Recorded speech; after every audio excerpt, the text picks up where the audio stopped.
books I'm going to share with you today are not works of fiction. No, these books apparently contain real-life spells and dark rituals that can raise the dead and summon demons, or the devil himself. From a book that is so cursed that it could kill you, to another that Lucifer apparently wrote himself.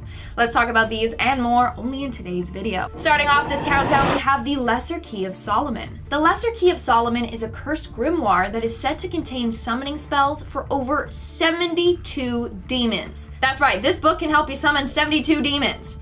And no one knows who wrote it. What we do know is that this book contains a bunch of compiled texts from the 17th century. Some of these texts tell the reader how to conjure spirits or demons, and then it tells you how to control these entities that you summon. No matter how cool you may think that is, you don't ever want to own this book. This book is apparently so cursed that anyone who keeps a copy of it will die or experience constant bad luck. One person who owned a copy of this book reported the book's pages turning on its own. Another time, the book violently flew across the room at them. They also heard strange whispers coming from the book, and on a number of occasions have seen shadow people. The only way to end this curse is to burn all the pages in the book and then get rid of all the ashes. Seems like a lot of work, so maybe just don't go out seeking copies of it. Although we don't know who wrote the book, legend has it that King Solomon originally wrote it for his son. He then asked him to bury it with him in his grave. But apparently when he was getting prepared for burial, a group of Babylonian philosophers found the book, and one of them got a vision from an angel. The angel told him to hide the book from the unworthy. So he decided to cast a spell on it to keep it from getting into the wrong hands. And that's how the book got its curse. But for some reason, copies of the book can be found on the internet. So if you want to tempt your fate, check it out. But seriously, actually maybe don't. Like, all we need this year are demons taking over the world because some Dumbo tried to summon them. In our fourth spot today, we have the Grand Grimoire. Otherwise known as the Gospel of Satan, this book has been named one of the most terrifying occult books in history. So it was apparently written in the 16th century by a man that was possessed by the devil. Yeah, you heard me correctly. The book is filled with instructions on how to summon demons or raise spirits from the dead. Reading this book and following any of the spells is said to be equivalent to selling your soul to the devil, which is why the original book is kept locked away somewhere in the Vatican's secret archives. They don't want anyone messing around with this book. But you can find versions of this book online and for sale, but it won't be the original cursed text. Either way, I'm not risking it. Coming in our third spot, we have the Book of Sacred Magic. Back in the 15th century, a mage named Abramelin decided to gift his son with a book filled with mythical curses. I doubt it was on his son's wish list, but hey, it's the thought that counts, right? Anyways, in the 1900s, the book was translated to English, and that's when people realized it was probably cursed. Why? Well, throughout the book, it talked about rituals on how to control your demons. Abra believed that every person had their own demon, not just a metaphorical one, but a literal one. This book taught you on how to control your demon. It also talked about how to perform other supernatural acts. In the end, it was believed that whoever owns a copy will be haunted by spirits, and bad luck will befall on them. In fact, a number of people have reported bad luck and hauntings after reading this book. So it seriously isn't worth it. Like, I'm not getting cursed. No, thank you. Kicking off at number 5, the Munich Voir Parler ou Mort, which is the secret magic or the grand art of being able to speak with the dead, which I think is pretty self-explanatory. Coming in at number 2, we have the Book of Soiga, otherwise known as the Book That Kills. So I suggest you don't put it on your reading list. Basically, this book was created in the 16th century and is a Latin essay all about demonology. To this day, we still don't know who wrote it. But what we do know is that John Dee, who worked as an advisor for Elizabeth I, got the book in 1580. He spent the rest of his life trying to decipher the whole thing. He quickly realized that this book was no good. It talked about how to conjure demons and had a list of spells and stuff like that. Rumor has it that one section of the book he could not decipher at all. It was a page with tables filled with random Latin letters.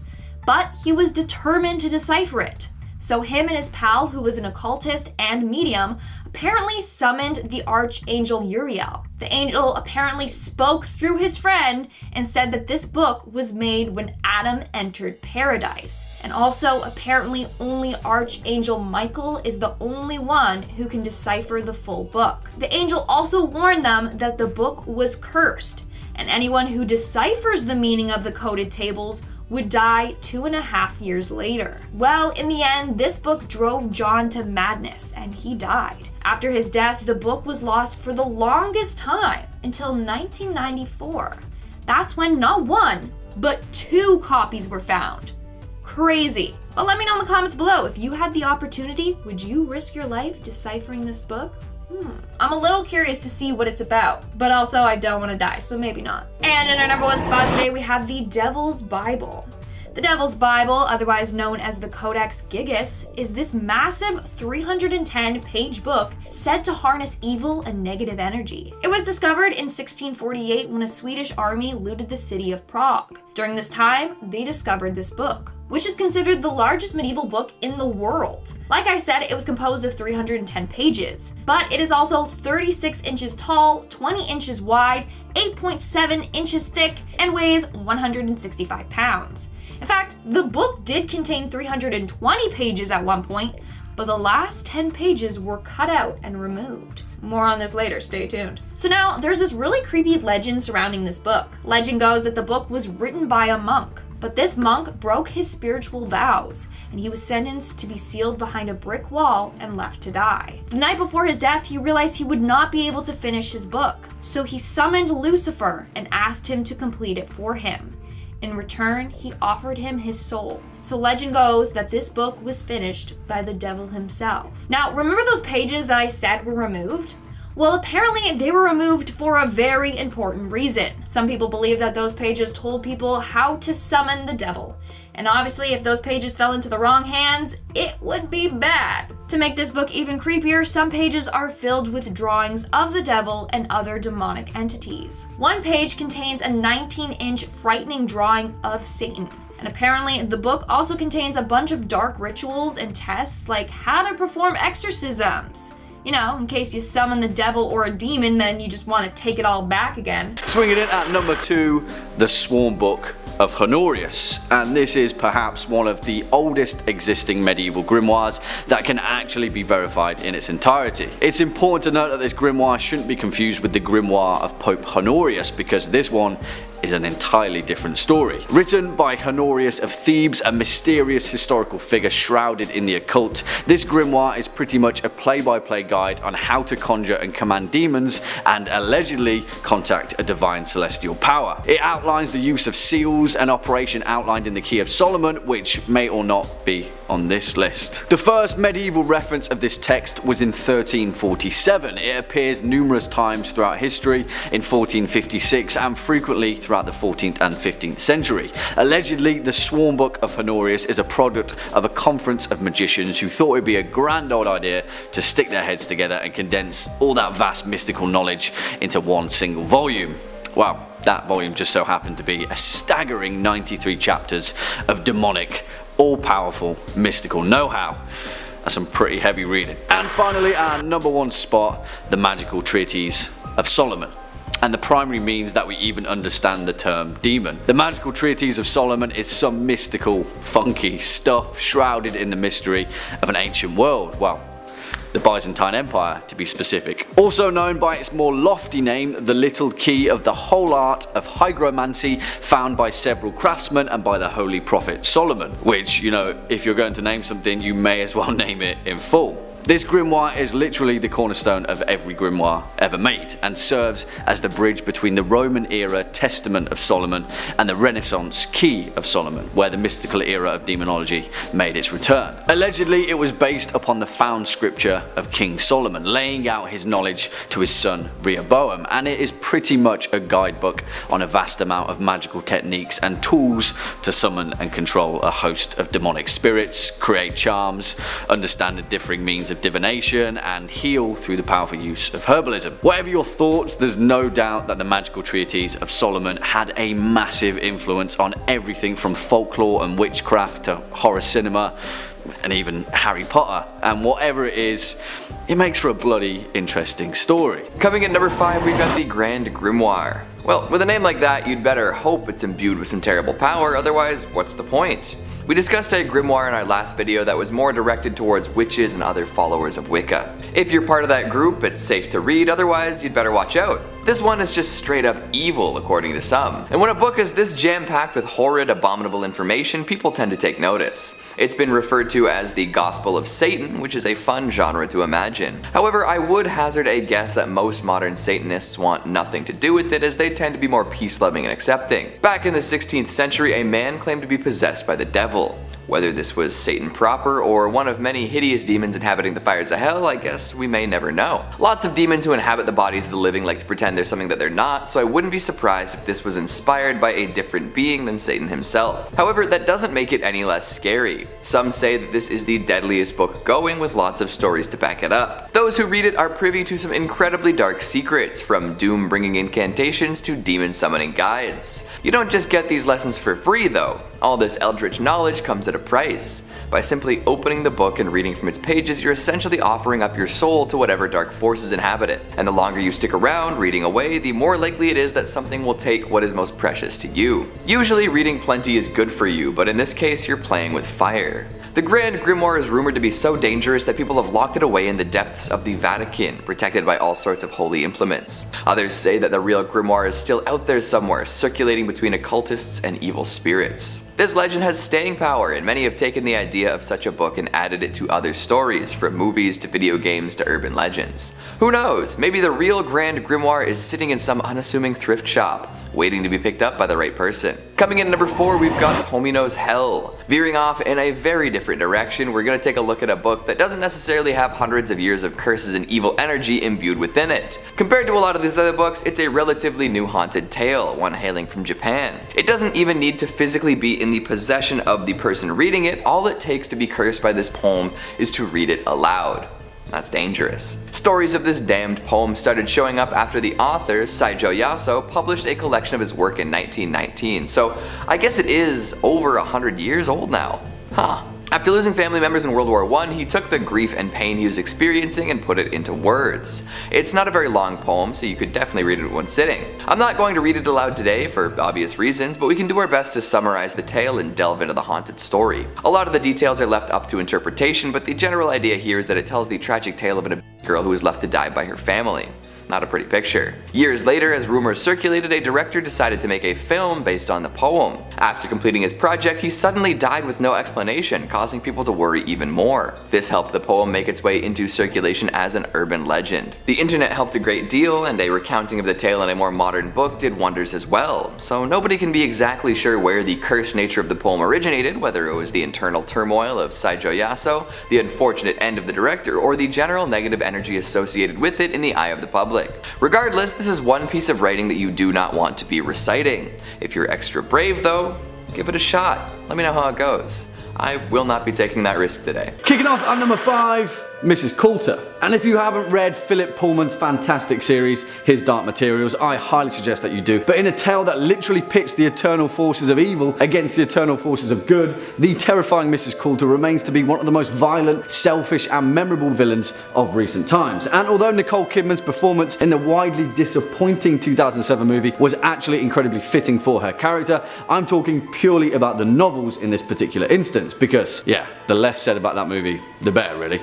And it's an interesting one because if you know nothing about the novels, Pullman's His Dark Materials is a young adult trilogy that covers some incredibly weighty themes, but it's in the later implication of Mrs. Coulter's actions where the true consequences of her villainy were finally revealed. Although that's definitely not to say that throughout the story she's not the literal definition of evil wrapped up in an aesthetically pleasing package, because that's exactly what she is. Now I'll try my hardest not to spoil the character of Mrs. Coulter, but perhaps the best way to describe the nature of her evil is with her demon. You see, in the world of His Dark Materials, people are explicitly connected to a creature that serves as a physical manifestation of their human soul, which appears as various kinds of creatures from the animal kingdom. In this instance, Mrs. Coulter's demon was a male golden monkey that on the surface appeared to be a beautiful, curious creature, and alongside his human familiar, the two of them would entice and flatter adults and children alike whilst working for the General Oblation Board, the secret arm of the Magisterium, a corrupt holy church. Like I said, weighty. Her demon perfectly reflected Mrs. Coulter's personality as a beautiful creature on the surface, but running deep with malevolent intentions. On one occasion, her demon was seen tearing the wings off of cave bats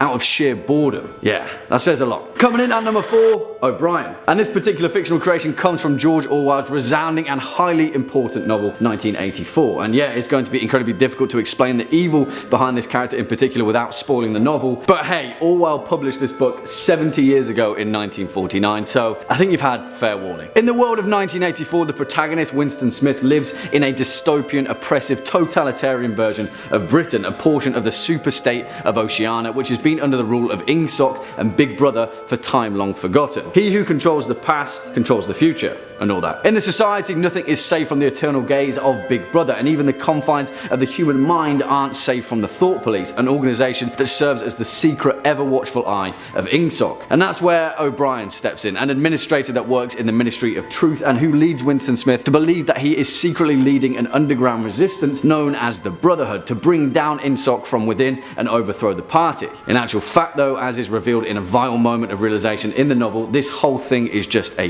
game to O'Brien, and he in fact finds great joy weeding out citizens that aren't completely loyal to the party and to Ingsoc. O'Brien's entire method of operation is to lure in anyone who even questions the party's authority by pretending to be on their side and buy into their model of rebellion, and then of course instead arrest them and cure them through moments of perverse torture of the human mind. I mean, compared to some entries on this list, O'Brien is the definition of a very human fear. He exemplifies totalitarian authority with every morsel of hope that he extinguishes. In his own words, if you want a picture of the future, imagine a boot stamping on a human face forever. Yeah, although perhaps not the root of all villainy, this guy comes pretty close. Next up at number 3, Euron Greyjoy. And please, no, don't panic, I'm not talking about the show's representation of Euron Greyjoy, but purely the book series. Although I still love the show for the most part, Euron Greyjoy wasn't given the portrayal that his character deserved, and there's no denying that in George Martin's A Song of Ice and Fire, the Crow's Eye himself, Euron Greyjoy, is one of the most terrifying villains in the whole of modern fantasy. And again, it's because of his humanity, or lack thereof. Now, George Martin is one of the finest writers of our time and has a particular knack for creating characters of pure evil, down to the fact that he segues the conventional notions of light and dark and instead focuses on areas of grey. But no,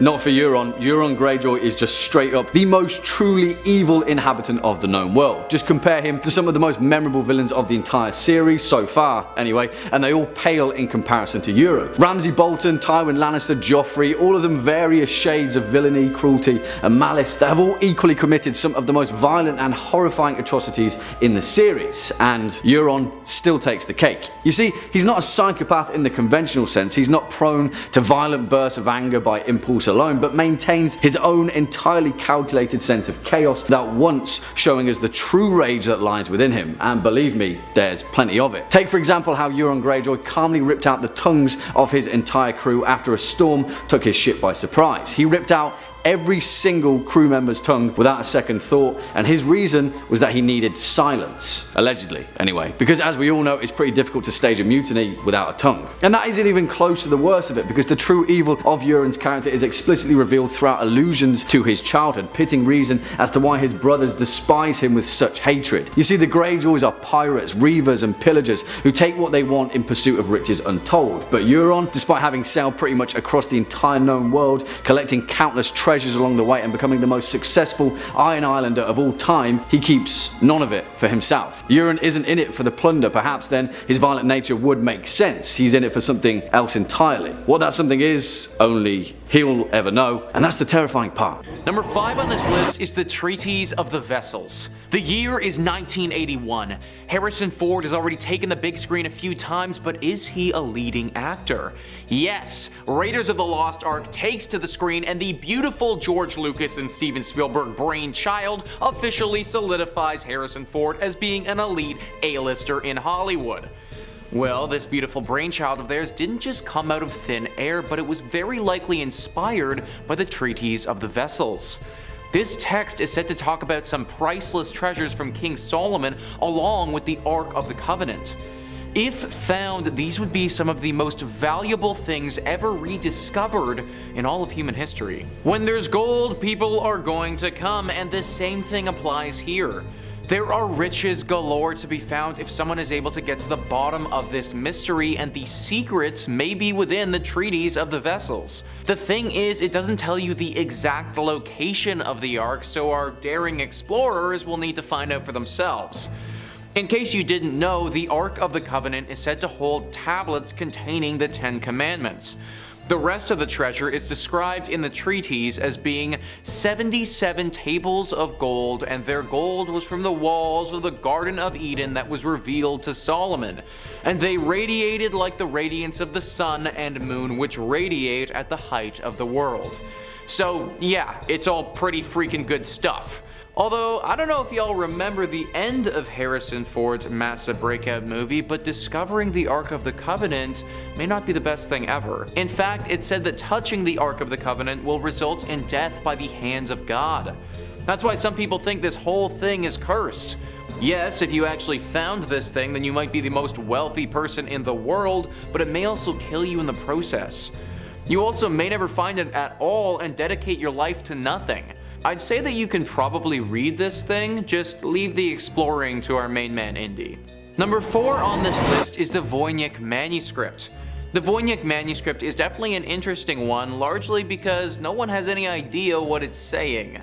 This is a 250-page book where pretty much all of the words are in an unfamiliar language that we can't seem to decipher. The reason that people think this thing is inherently cursed isn't just because of the gibberish though, it's because of the pictures that go along with said gibberish. Cosmological symbols, weird plants doing weird things, and nude women doing some other weird things are all over this book. It should also be stated that the manner of the drawings are just plain creepy. Like, there's nothing inherently evil or cursed about a plant or a naked woman, but the way that the book has drawn them out really does give me some serious devil vibes. Because of this, people worry that the book may be cursed. That potentially this is a book from the underworld which somehow made its way to our world. This is why we can't understand the words, but a demon would be able to pick it up no problem. Experts have researched the language, and although they don't know what it is, have discovered some hallmarks that indicate it is a real language of some kind. Therefore, it could be some kind of demonic tongue that we aren't familiar with. Granted, it could also be some other ancient language that's just been lost in time. Demonic language or ancient language, I think based on the drawings, it's clear that whatever is said is probably not PG stuff. Who knows how many gruesome or questionable things this book has been part of in its lifetime. Considering you wouldn't be able to read it anyways, I'd just avoid it altogether.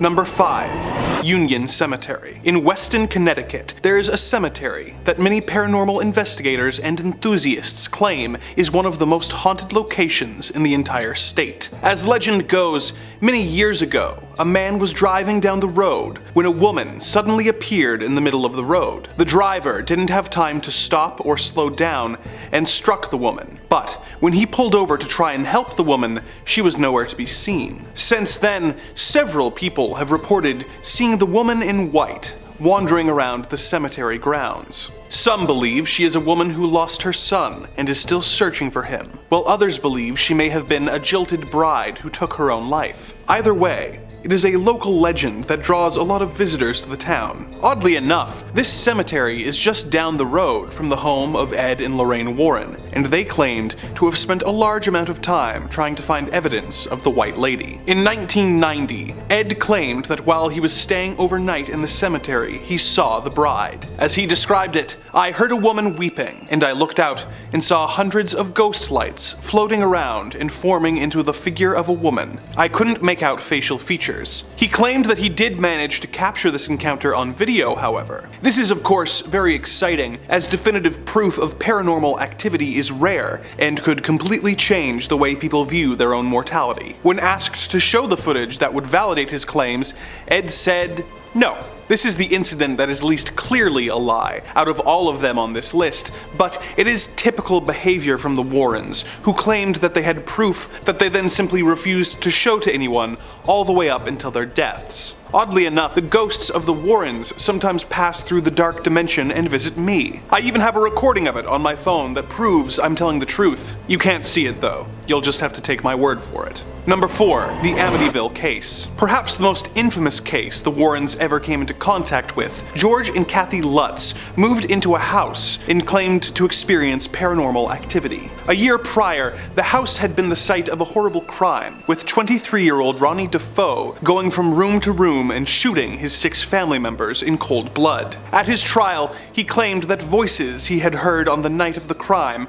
had told him to do it and had controlled his body. But this was not believed, and he was sentenced to 6 life sentences. The Lutz family moved in and reportedly would experience phenomena like unexplained gelatinous drops appearing on their carpet, witnessing each other suddenly appearing to have aged 90 years, doors slamming by themselves, levitating, and waking up every night at 3:15 a.m., the time the murders took place. The family fled soon after and invited reporters and psychic researchers to study the house. The Warrens, of course, showed up, with Lorraine claiming the house was possessed by demons and using the opportunity to get her and Ed on TV, cementing their reputations as paranormal experts, despite not showing any evidence of their findings. The Lutzes published a book about their experiences that was made into a successful movie series called The Amityville Horror, but years later, they would admit that much of the book was highly exaggerated, with much of the content being the result of a creative brainstorming session and 4 bottles of wine. So, much of the activity that the Warrens were validating with their investigation never occurred. But what about the killer saying he had been controlled and forced to shoot his family? Well, years later he admitted that had just been a lie, designed to get him off with an insanity plea. The majority of the lying in this case was by people other than the Warrens, so maybe they were just taken along for the ride. But there are still plenty of examples of them being suspicious to downright hucksters. Number 3. The Book of Soyga. This 16th century treatise on magic, written in Latin, came into the possession of the former advisor of Queen Elizabeth I and famous mathematician, astrologer, alchemist, and occultist John Dee in the year 1580. The book was filled with spells and instructions on how to summon demons, but most curious of all were the several pages which were covered in more than 40,000 letters, all seemingly distributed at random. John Dee spent 2 years trying to crack the code that would allow him to read the book, but could not. In 1582, his colleague and fellow occultist Edward Kelly offered to perform a seance using a special mirror which would allow the Archangel Uriel to speak through him. They performed the ritual, with Dee recording the dialogue between himself and the angel in his spiritual diaries. Dee began the conversation by asking, "Is my Book of Soyga of any excellency?" The angel replied in Latin that the pages of the book were indeed special and were revealed to Adam by the good angels of God in the Garden of Eden. When asked if he could help them translate the tablets of letters which comprised the final 36 pages of the book, the angel responded that only the Archangel Michael had the power to decipher it. Dee would spend several more years failing to decipher the final pages of the book, while concerned at the rumors that the book was cursed and would bring death to anyone who translated it within 2.5 years. The book eventually went missing and was considered lost to history, with the only references to it being in Dee's various diaries. This changed in 1994, when a John Dee scholar searched the British Library. It had been searched many times before, but all the previous searchers had made the mistake of looking for it under the letter S for Soyga, instead of using the book's alternate title described in one of Dee's diaries, Alderia Sive Soyga Vocor. The scholar found 2 copies of the book using this method. In 2006, a mathematician was able to use a computer to analyze the 46,656 letters of the tables and discover the different keyword that each coded page used. This also revealed that the spelling errors between the 2 books proved that they were both actually copies of an even older text of unknown origin. The author of these texts is still unknown, and though the supposed angel said it was dictated to Adam by angels, the idea of angels in the Garden of Eden teaching Adam how to summon demons seems inconsistent with the established biblical lore. Is this supposedly cursed coded grimoire actually authored by some sinister and malevolent force? And what purpose was the book intended to fill? The more we learn about this book, the more mysterious it seems to get. Number 2. the Grand Grimoire. Sporting the alternate name of the Gospel of Satan, this 16th century book has the reputation of being one of the most terrifying books on occultism ever written. The book is filled with instructions to summon not only demons, but the devil himself in order to sell your soul to Old Scratch. It describes in great details the rituals that will let you call forth Lucifer, Beelzebub, Astaroth, as well as 6 lesser demons, and also contains spells that will, among other things, let you win the lottery, talk to spirits, make someone fall in love with you, and turn yourself invisible. The book's ritual instructions are very intense, with some spells calling for house pets like cats to be sacrificed and skinned and popped into a pot. The original copy of this book is currently being kept under lock and key in the Vatican archives, but other versions are available for purchase, such as the Kindle version, which you can own for $1.75, which is a great deal for something that will apparently let you turn invisible and then win the lottery. Of course, the additional cost of your pet cat and your soul may add up. The name of the original author is unknown. However, legends and rumors state that the author wrote the text while being possessed by the devil, which I suppose makes him Satan's ghostwriter. Number 1. The Voynich Manuscript. The Voynich manuscript is a coded book that was believed to have been written at some point in the early 15th century. It was discovered in a locked chest in Rome in the year 1912, and deciphering its history and, more importantly, its meaning has been a goal of several different scholars for many years before and since. Its first known owner was believed to be Rudolf II. Rudolf apparently thought that the mysterious book had been written by Roger Bacon, and purchased the book for a huge amount of money, roughly 600 ducats of gold. The first 100% confirmed owner of the text was an alchemist named George Barish, who found the mysterious book in his personal library, unsure of its origin. It was passed from him to a variety of scholars, emperors, and officials, all of whom failed to decipher its bizarre text and illustrations. Several of the world's best cryptographers from the First and Second World War have tried to decipher its 240 pages, and have not found any way to read the book. Some of the pictures include detailed sketches of plants that are not found in nature, and zodiac signs. As you might expect, there are several theories about the purpose and the author of this book, with some believing that it was a herbology text written in a lost shorthand, and others having more outlandish theories that it was created by aliens from another world. One theory is that the book was written by either a demon or the devil himself, and that anyone who manages to translate its contents will unleash a curse upon the world. A theory they believe is bolstered by the fact that several people who have attempted a translation have gone on to suffer several years of bad fortune. Whether the origin of this book is human or demonic in nature, it is still the most mysterious and curiosity-inducing book in human history. Number 3 on this list is the Handbook of Ritual Power. Anything called the Handbook of Ritual Power probably deserves to be on the list. Owen Jarvis details this book nicely by writing, "This 20-page codex dates back around 1,300 years and is written in Coptic.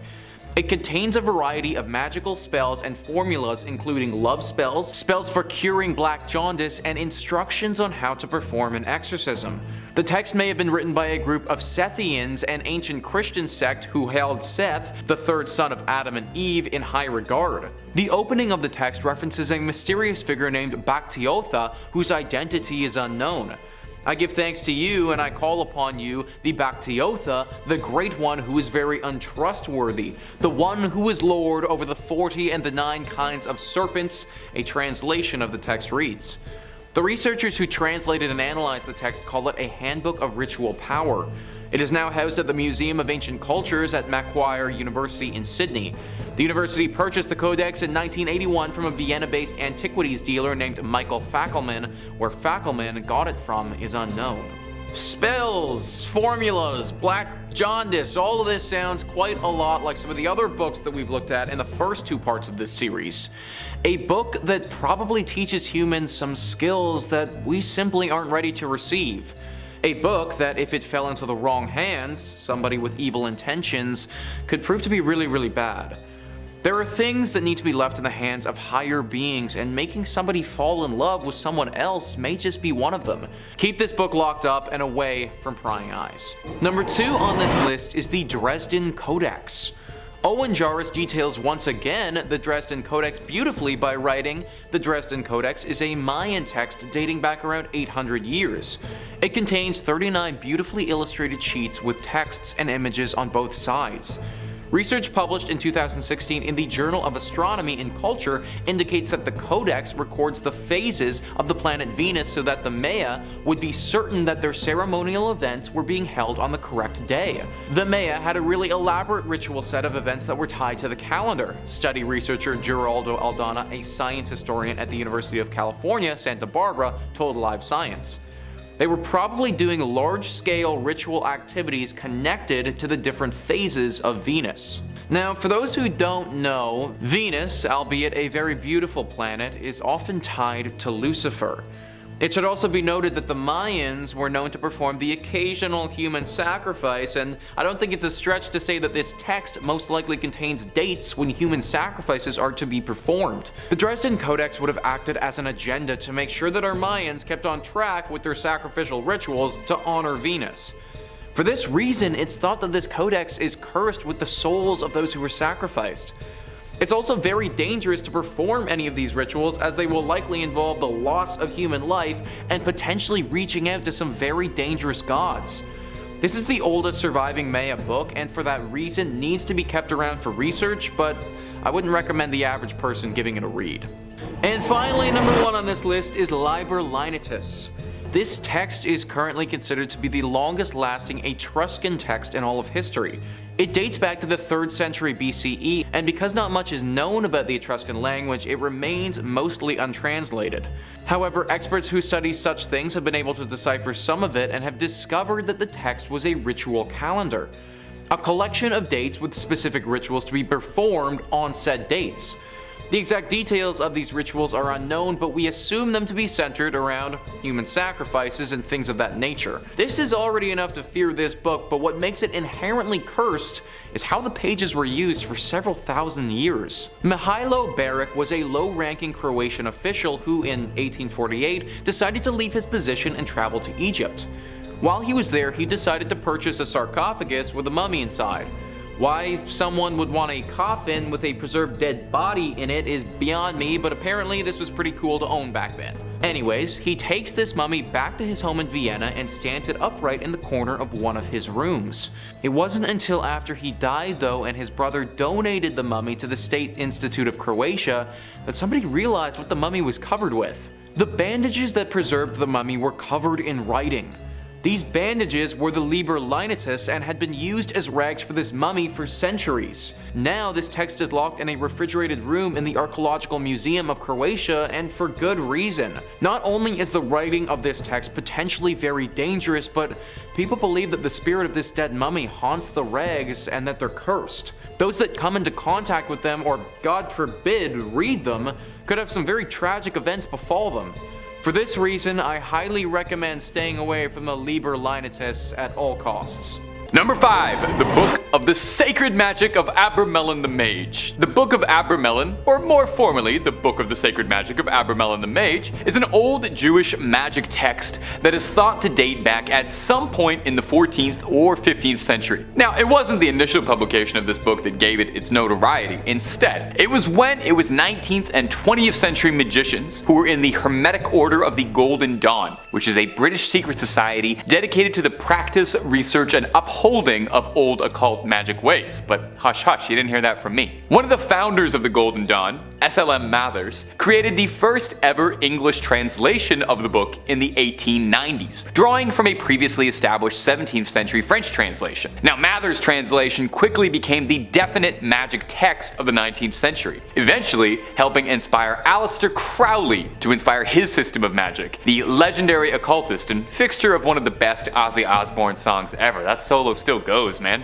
Now, there's all kinds of spells and magic inside this text. Some real highlights include spells on how to conjure somebody and turn them into a donkey, how to summon a monkey to do your bidding, that sounds great, and how to bring forth spirits to fetch you goods. The big key point in this text, however, is an epic, multi-month spanning ritual that, if performed correctly, will allow the sorcerer to commune with their own guardian angel. The book theorizes that everyone has a guardian angel and that they are another part of their essence, a spiritual other half of yourself. The ritual involves, I don't know how to say this politely. You have to Well, they say you have to get blissfully intimate with your other half. Once the honeymoon period is over, the caster then has to summon up and conquer unredeemed spirits of the infernal regions of hell to conquer them. And then they'll be able to master the spirit domain. That sounds like a lot of irredeemed spirits. I hope my angel might help out a little bit with that. This all sounds very complicated, so all things considered, maybe it's for the best that this one's locked away. Seems like heavy reading, not before bedtime. And if you're looking for more true tales of terror, fake frightening fribs, cursed relics, ancient evils, aliens, cryptids, conspiracies, ghouls, goblins, and pretty much everything spooky you can think of, Top 5 Scary is the place to be. Stay subscribed, but way more importantly, stay scary.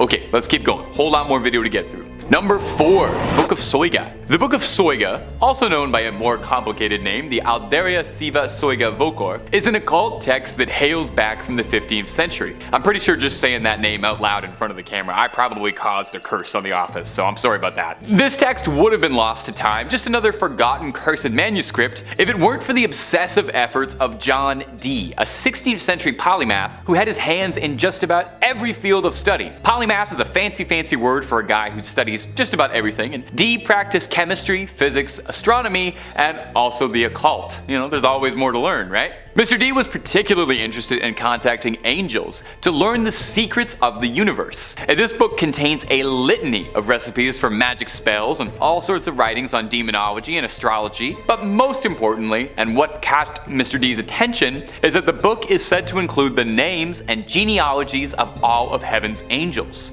Dee believed that the book contained an ancient divine message written in a language spoken to by Adam, the true unspoiled word of God. That's a pretty big statement. Now, much like the Voynich manuscript, which I'll mention a little later in the video, so put a pin in that for now, it had 36 cryptic tables that remained undeciphered for centuries. Dee attempted at one point to crack the code with the help of a mystic who convinced Dee that he could channel the angels for him. Dee allegedly was so desperate to unlock the contents of this book that when his mystic told him it was part of the ritual that he be allowed a night with John Dee's wife, he agreed. That's the oldest trick in the book, man. The old "I'll let you talk to angels if I can go out with your wife" gamble. Ugh, can't believe you fell for it. Dee's wife would end up birthing a son, Theodore Dee, the fatherhood of which was disputed, to say the least. John Dee was never able to crack the code in his lifetime and decipher the Book of Soiga, and perhaps for the best, as it was said he was warned that man was never meant to uncover those secrets, and that knowledge would end his life. The book is now said to reside in the British Library, although digital copies are available. Read it at your own risk, and if somebody says they can translate it for you, just make sure you really read everything on the fine print in the contract before you sign that, okay? Just looking out for you.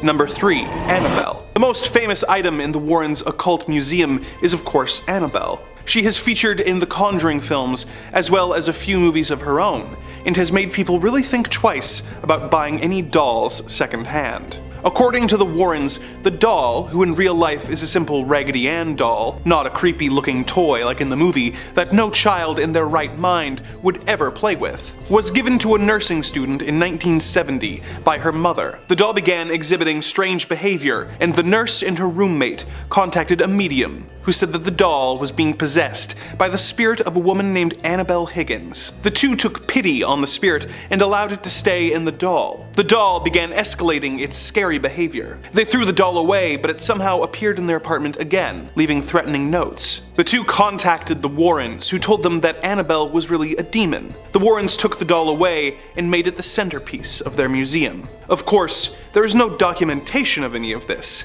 and we have to just take the Warrens' word on it. However, skeptics eventually noticed that the story of the doll was very similar to an episode of The Twilight Zone that had aired 7 years before. In episode number 126, The Living Doll, a little girl is given a doll by her mother, Annabelle. The girl's stepfather doesn't like the doll, who, when wound up, begins talking to him, telling him that she doesn't like him. Thinking it is a manufacturer's defect, he throws the doll out, but the doll soon reappears and starts leaving him threatening messages until eventually tripping him on the stairs and killing him. The similarities are enough that many doubt the validity of the stories the Warrens have told about Annabelle. Is this an example of the Warrens stealing a story from TV? Or an example of life imitating art in a way that is both terrifying and disturbing, and that could never happen anywhere else?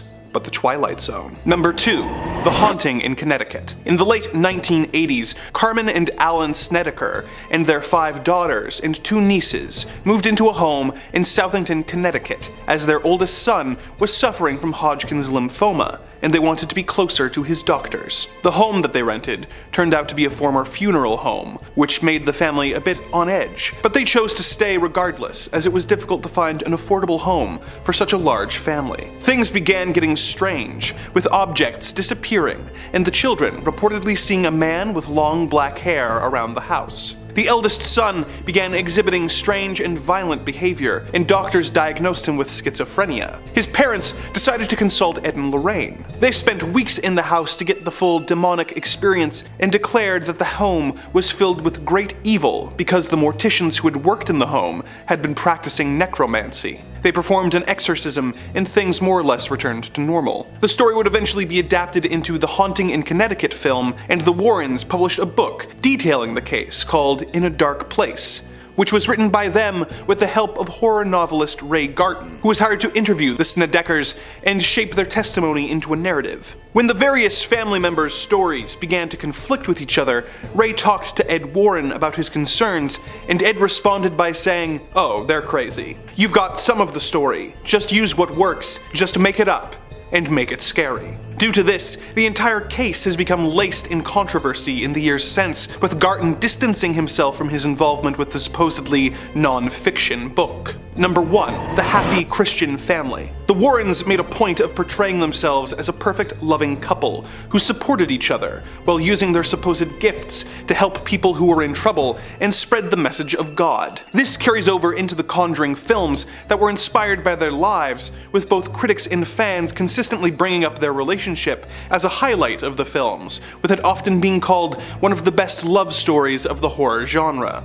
But in real life, they were not quite the shining example of God's perfect couple that they would have you believe. Lorraine Warren had a very large role in shaping how her and her late husband were portrayed on film, with some very specific demands written into her contract. Frankly, a little too specific. Her contract with Warner Brothers explicitly states that neither Ed or Lorraine Warren could be depicted engaging in a physical relationship with in the Conjuring series. Furthermore, neither the husband or wife could be depicted as participating in an extramarital relationship. But why these extremely specific demands? Well, in 2017, a woman named Judith Penny came forward, saying that when she was 15 and Ed Warren was in his 30s, Ed began a physical relationship with her and moved her into his and Lorraine's home, with his wife's knowledge. When Judith became pregnant with Ed's baby, Lorraine, the supposed staunch Catholic, was the one who persuaded her to terminate the pregnancy to avoid a scandal that would ruin the Warrens' careers. As if that weren't bad enough, Judith claims that while living with the couple, they would argue constantly,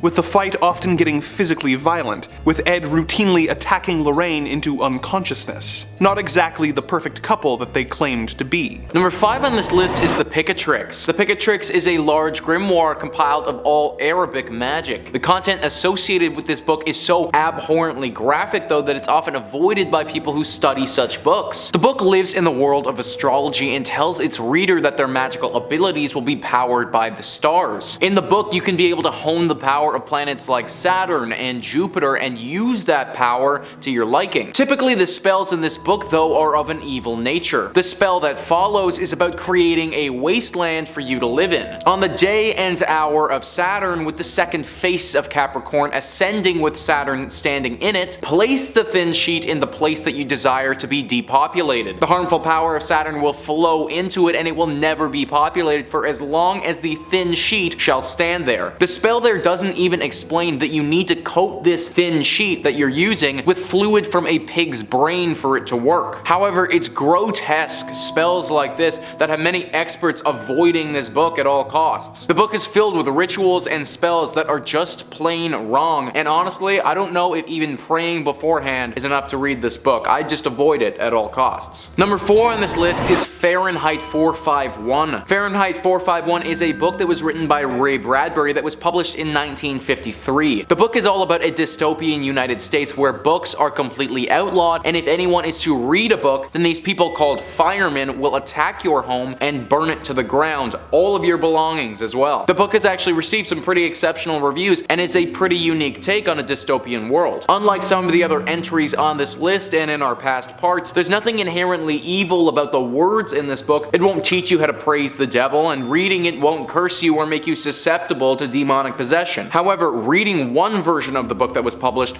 might do far worse. Reading that version might kill you. Asbestos is a mineral that can be turned into a chemical used to make something fireproof. Well, back in 1953 when this book was published, the company that published it thought that a really cool gimmick would be to coat the entire book in asbestos when they were binding it. The idea being that these fictional firemen would have no way of burning it even if they wanted to. Although this was a really interesting promotional effort and the sales of the book did pretty well, nobody was aware at that time of the serious effect that extended exposure to asbestos can have on somebody. Asbestosis is a chronic lung disease caused by inhaling asbestos fibers. This causes shortness of breath and a much higher possibility that you get lung cancer. A lot of miners, railroad workers, electricians, they can be susceptible to this disease, or in this case, people who purchased the first publication of Fahrenheit 451. Now, the negative effects of this chemical won't show up for potentially a decade, and it does take some serious extended exposure. However, some people have claimed that the purchasing of this book caused them long-term effects later in life. If you bought this thing and then put it on your bookshelf to sit for years, then you could be inhaling this chemical for years without even realizing it. I suppose this book wouldn't fall under the conventional definition of being haunted, but I certainly wouldn't want to be reading it if I was you. Coming in at number 3, we've got the Book of Abramelin.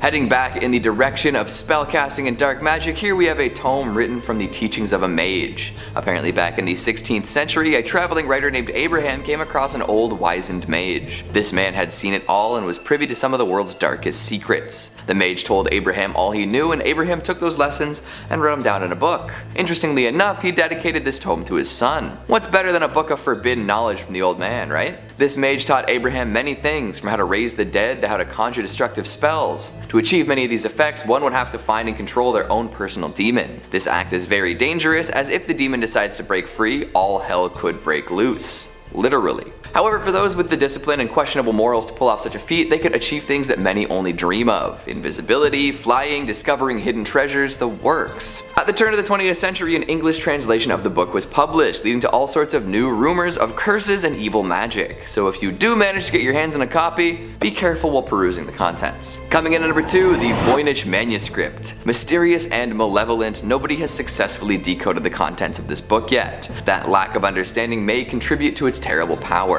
For now, the safest thing to do would be to leave it alone, but curiosity always kills the cat. The origins are foggy at best, with many thinking that it dates back to the 15th century. However, others claim that aliens brought this book to Earth with the intent of destroying many inquisitive minds. While the book is now surrounded by rumors and claims that it brings misfortune wherever it goes, the decoding of the contents could bring about even more misery. It's said that whoever reads the book and understands it will release a powerful curse unto the world, one that will kill them, their loved ones, and anyone who investigates it further.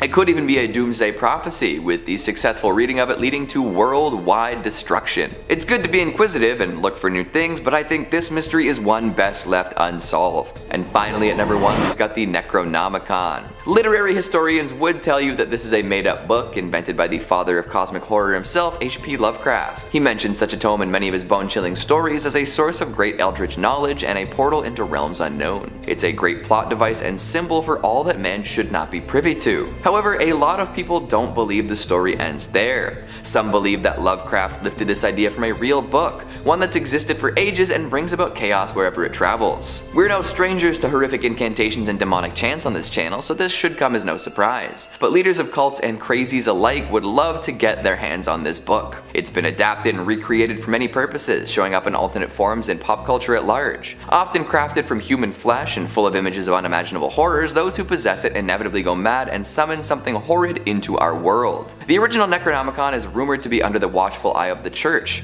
while others think that scholars of the ancient arts have been studying it for time immemorial. Regardless, don't go in expecting some light summer reading. Those who learn and the teachings of the Necronomicon don't often remain sane or even human. I wonder if any of these titles are available as ebooks, maybe on Kindle? It would make it so much easier to read them during my commute. An audiobook would be nice, although that could get very destructive very fast. Imagine that. People rickrolling each other with cursed knowledge, spewing cosmic horrors out of their friends' unwilling laptop speakers. Let's hope that doesn't actually happen. Number 3, the Grand Grimoire. That is so fun to say. This next entry has been nicknamed the Gospel of Satan. So if you're looking for an indication as to whether or not this book is, evil, there you go. They had to put that on a sticker, put it on the cover right next to the Oprah's Book Club recommendation. This book is said to have originally been written by a man possessed by the devil sometime in the 16th century. It's an infamous occult text and is said to contain dark incantations, spells and rituals, tools on how to force demons to do one's bidding, and even some instructions for a little necromancy 101 for fledgling dead raisers. It's not all brimstone and hellfire though. There are also reports on how to make pacts with spirits for personal gain, rituals to win the lottery, talk to ghosts, make yourself invisible, and even adorably, how to win love. Never heard of a demon working to help someone fall in love. Now all that sounds cool, definitely. I know I would love to have like a little skeleton minion who could help me with chores, maybe be like my little buddy. I love playing a necromancer in Skyrim, but these things don't really work out if you don't know what you're doing. Take a look at Full Metal Alchemist, that didn't work, they didn't know what they were doing. Even opening this book is considered equivalent to selling your soul to the devil. Soon as you crack the spine, it's like signing the contract. Because of the book's nefarious reputation, the original copy of the manuscript has been sealed away inside the Vatican's secret archives, and not currently available to the public. So I don't think whatever they're listing on Amazon as the Grand Grimoire for $10 is the real Grand Grimoire. Number 2, the Voynich Manuscript. The Voynich Manuscript has got to be one of my favorite stories of a mysterious manuscript ever. I guess that's why I put it at number 2. Unlike a lot of entries on this list, it's actually very easy to come across a digital copy of the Voynich Manuscript. It's available to read online. The only trouble is reading it honestly probably won't do you a lick of good, since it's written in a language no one has ever heard of and there's no record of it ever having existed. Yale University has the entire thing up and available online if you're feeling confident enough that you can take a crack at it and feel like banging your head against a brick wall for a few hours. The book is a handwritten, hand-illustrated codex of 240 pages of pure mystery, featuring gorgeous illustrations and typography, and what the book is about is your guess is as good as mine, honestly.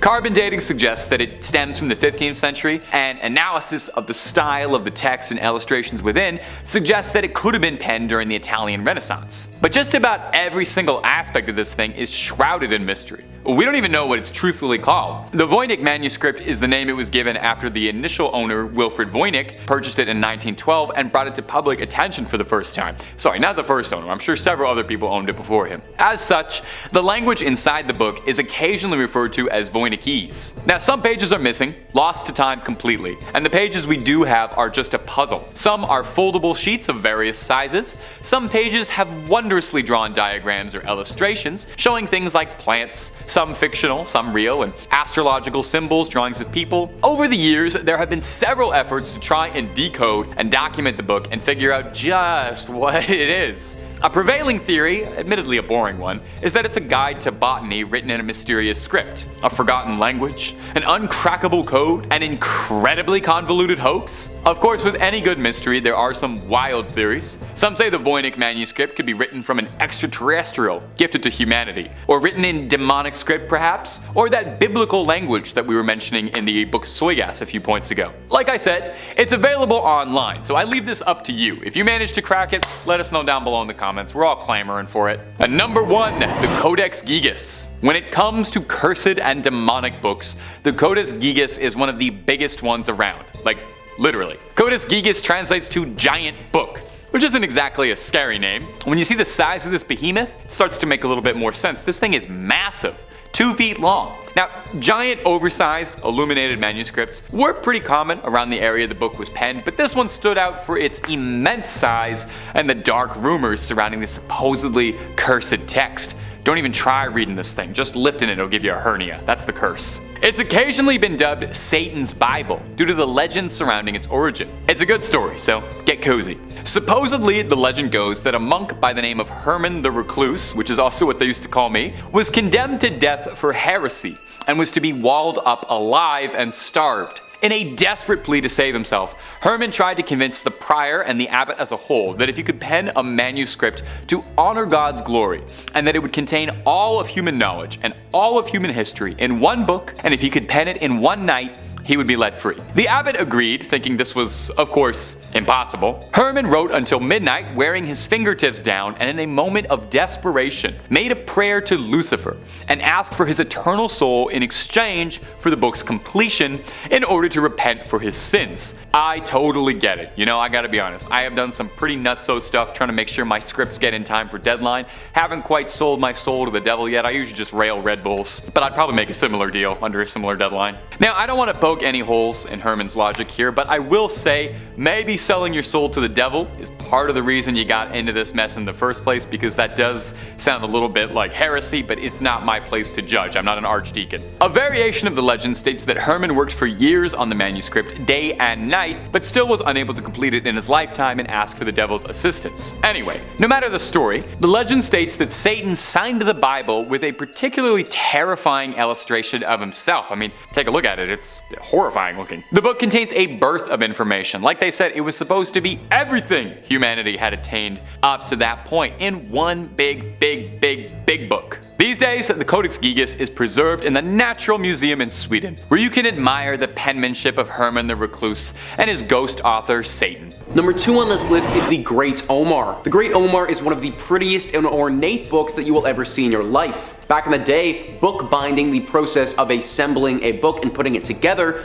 was considered by most to be an art form. This book really proves that, having taken 2,500 hours to create and using emeralds, rubies, and sapphires in its creation, it really was a marvel. The text in this book contained a bunch of 4-line poems by Omar Khayyam. These poems were apparently filled with temptation and condemned by the church because of that. That being said though, after the book was constructed, Sangorsky, the man who designed the book, wanted to sell it at an exorbitant price. Problem was, not many people wanted a book that would cost them thousands of pounds. This book traveled by ship back and forth from Europe and America several times with no apparent buyer in sight. This continued until it's made its way onto a very famous ship called the Titanic. Obviously, the Titanic did not reach its destination, and the Great Omar sank to the bottom of the Atlantic Ocean, where it rests to this day. However, what gives this book the designation of being haunted is that only a week or two later, Sangorsky himself died. He died from drowning, just like the people on the Titanic would have died.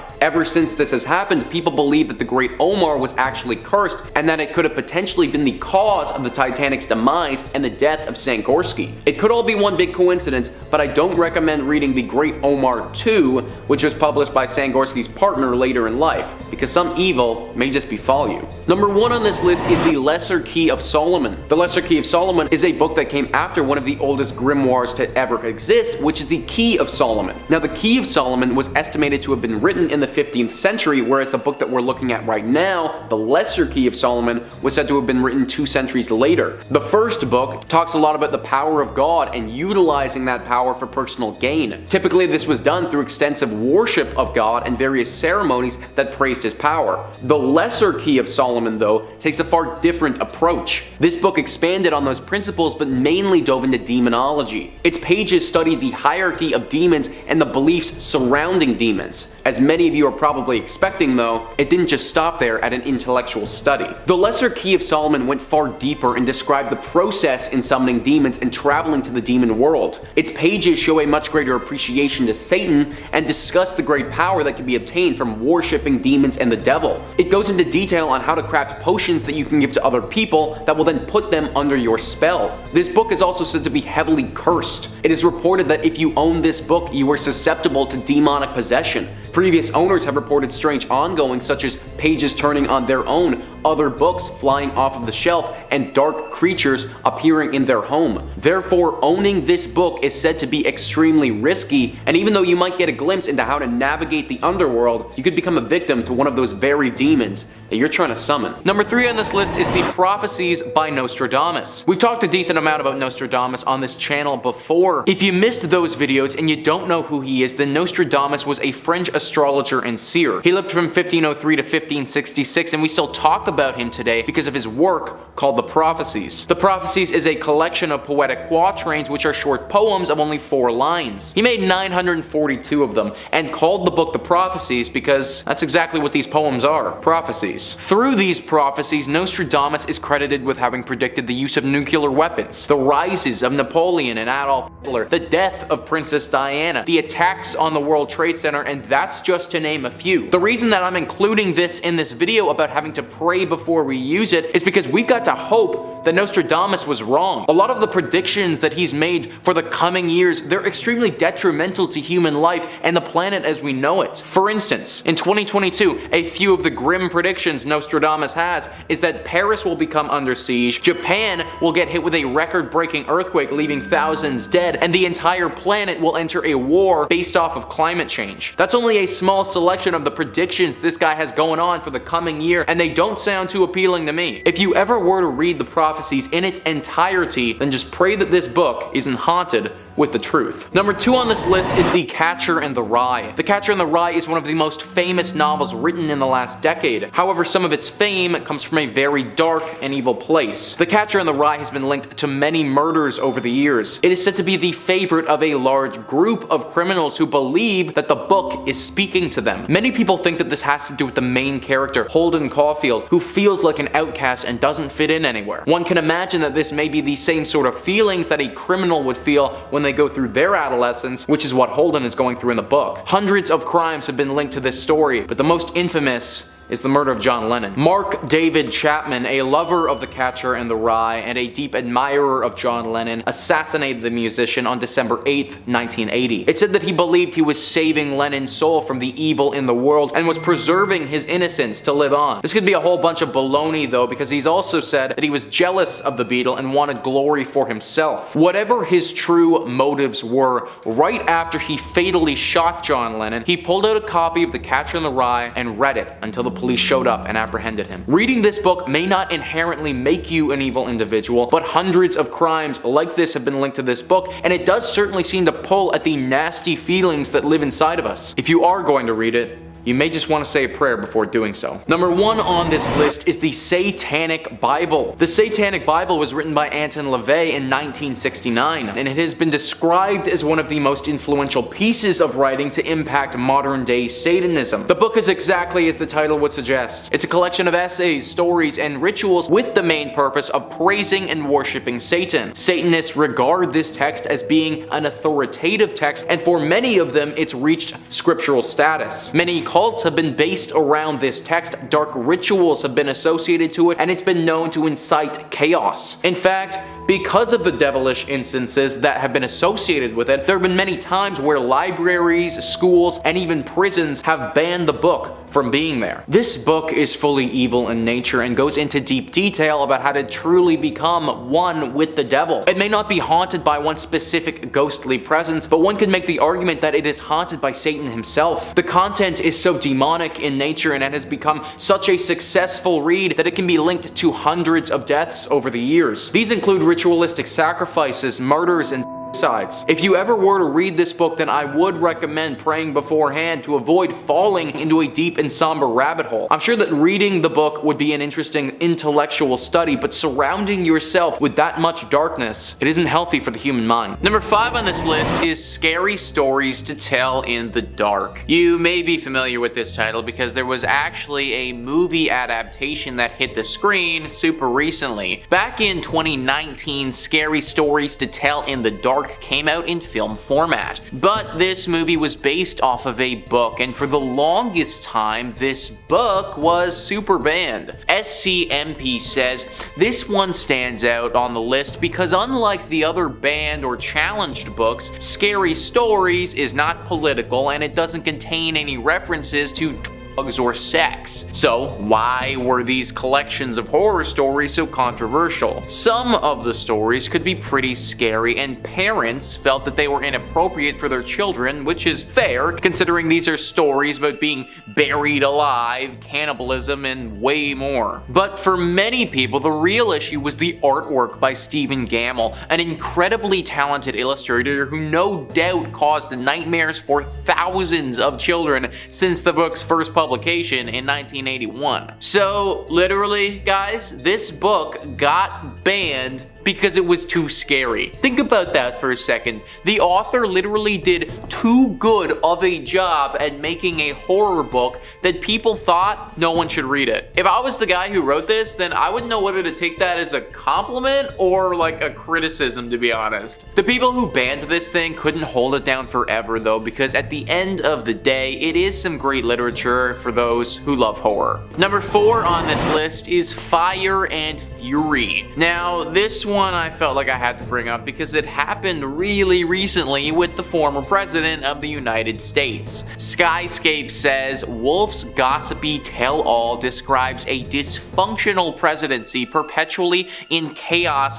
zoning in at one point on the day the FBI director James Comey was fired. Comey heard about it on TV. Not all of Wolf's claims are accepted as truth, of course. Trump said he didn't authorize Wolf's White House access and didn't speak to him for the first book. Trump's lawyer Charles Harder sent a cease and desist letter threatening a libel lawsuit in an effort to stop publication. Fire and Fury sold out in its first day of a release as a result. By 2021, Trump was speaking to Wolf for Landslide, Wolf's third book in the trilogy. There were countless scandals during the Trump administration, so I feel like this one was just another notch on the belt. Either way though, the government literally did everything in their power to try and get rid of it and stop us from being able to buy it. The opposite happened though, and because it got so much attention, it flew off the shelves faster than they could print them. Swinging in at number 2, Nurse Ratched. And this particular entry may get people's blood boiling a little, because there's no denying the fact that Louise Fletcher's performance in 1975's One Flew Over the Cuckoo's Nest caused an entire generation to scream out in rage at the screen, as her fantastic portrayal of Nurse Ratched relentlessly proved that there are few limits to the depths that absolute power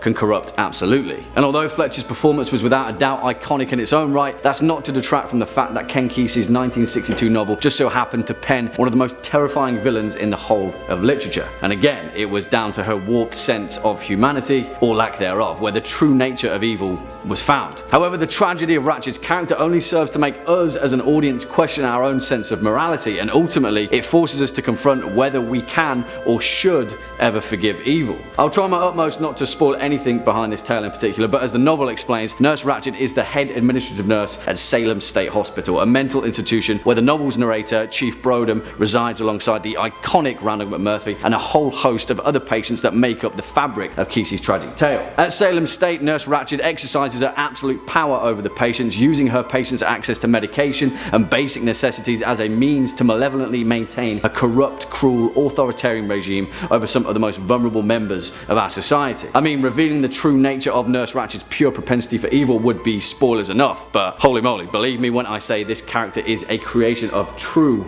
evil. Whether we can understand her motivations is a different question entirely, but Nurse Ratched remains to be one of the most perverse demonstrations of authority and the evil that so often comes with it. Yeah, she definitely deserves a place on this list. And finally, coming in at number 1 spot, Hannibal Lecter. And that should be Dr. Hannibal Lecter, because I'm not in the mood to piss off one of the most complex and dangerous minds in the entirety of fiction. Some would argue that in fact Hannibal Lecter is the most perfect villain ever created, and that's without being in many cases the actual villain of his story. Created by Thomas Harris and first appearing in his 1981 novel Red Dragon, Hannibal Lecter is a forensic psychiatrist on one side and a cannibalistic serial killer on the other. Throughout the events of Red Dragon, the novel's protagonist Will Graham comes to the stark understanding that Dr. Lecter doesn't fit any conventional psychological profile. In fact, psychiatrists refer to him as a sociopath simply because they don't know what else to call him. A fact which is reinforced in the later novels, where Clarice Starling states that they don't have a name for what he is. In many ways though, Hannibal Lecter is the antithesis of what a human should be. He operates more as a machine than he does a man, demonstrated through his unrivaled intelligence and his eidetic memory, where he often explains the details of his elaborate memory palace, a narrative function that is often paired to a similar brilliant mind, Sherlock Holmes. That makes you think, right? However, despite his superior intellect, it comes with the extent and variability of his actions where the fear truly lies. Much like Euron Greyjoy,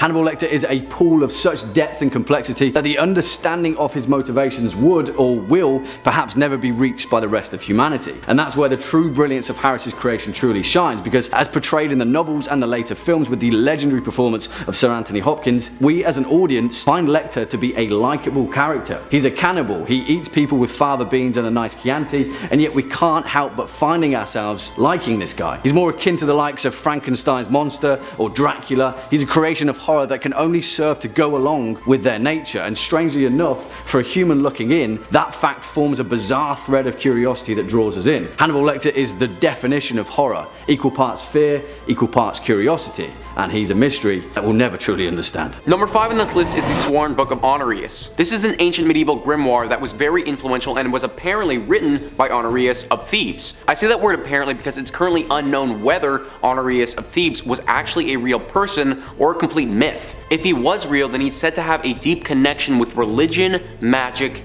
and the devil. This book, the Sworn Book of Honorius, is said to be the oldest medieval grimoire to date, with some people estimating that it was written back in the 1300s. Even though Honorius of Thebes was said to have written this book, it's said to be a collection of many magicians who attempted to condense the knowledge that they had into 93 chapters. The book covers a wide array of magical topics. This includes having the ability to travel to purgatory, or to potentially save someone from purgatory, or even send them there in the first place. It shows people the rituals necessary to summon a demon and bring them into our real physical world. Then once that demon is there, the book goes on to describe how we can command a demon to do our bidding. It shows people how to send someone to hell or to heaven if that person chooses. It even goes in depth about treasure hunting and the proper methods to finding treasure. This book was supposed to act as a one-stop shop on how to be a full magician. A big warning though, and why you need to pray before reading, is actually written in the book. Let him who would work in a magical art beware that he not be in deadly sin, for if he be, he shall be mad ever after. For the soul by its nature desires to see God in whom it delights, but the impediment of sin frustrates its desire and it cannot see God. He who would work in magical art must be willing in his work and utterly cleansed from all filthiness, for the more he suffers, the more he shall obtain. Basically, if you intend to use this book, then you can expect your soul to go through some serious suffering.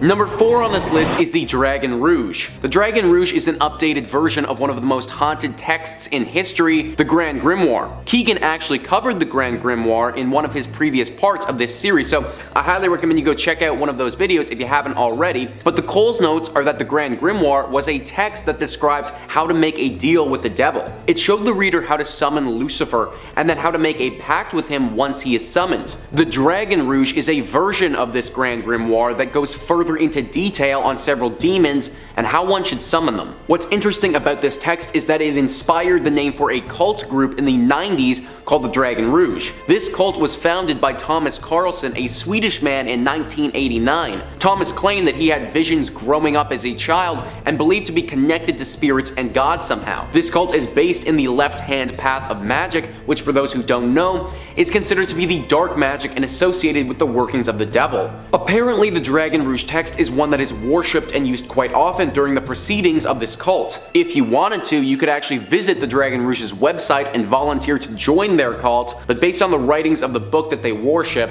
I personally wouldn't recommend it. Number 3 on this list is the Book of Shadows. The name alone, the Book of Shadows, is enough to make someone believe that this text is haunted, but its origins confirm that suspicion even more. Gerald Gardner was a Wiccan living in the 1940s. Now, if you aren't familiar with what a Wiccan is, then it's actually someone who practices the religion of Wicca, which is a modern pagan religion. Gerald Gardner created the Book of Shadows, or was at least the person who brought it to people's attention. He's also known as the father of Wicca and is considered by most to be the one who started this religion. He may not have actually been the one to have written the book though, because he says that he received this ancient text from a secret coven of witches. Owen Davies, an expert on haunted books, says that this book was one of the last of a line of worshippers of an ancient fertility religion, which he and his followers believed had survived centuries of persecution by Christian authorities. This obviously made this text extremely valuable to Gerald, and he used it as a means to gain more of a following for his religion. Inside this book are magical rituals, spells, enchantments, and a variety of instructions for how to perform other sacred summonings. This book is said to be extremely dark in nature and certainly something that you would want to pray before reading. Gerald apparently used many of these spells and rituals through his life as he prays to witchcraft. Others who have read this book have reported feeling extremely cold and getting the sensation of being watched. Any book that you apparently receive from a coven of witches has spells on how to worship them,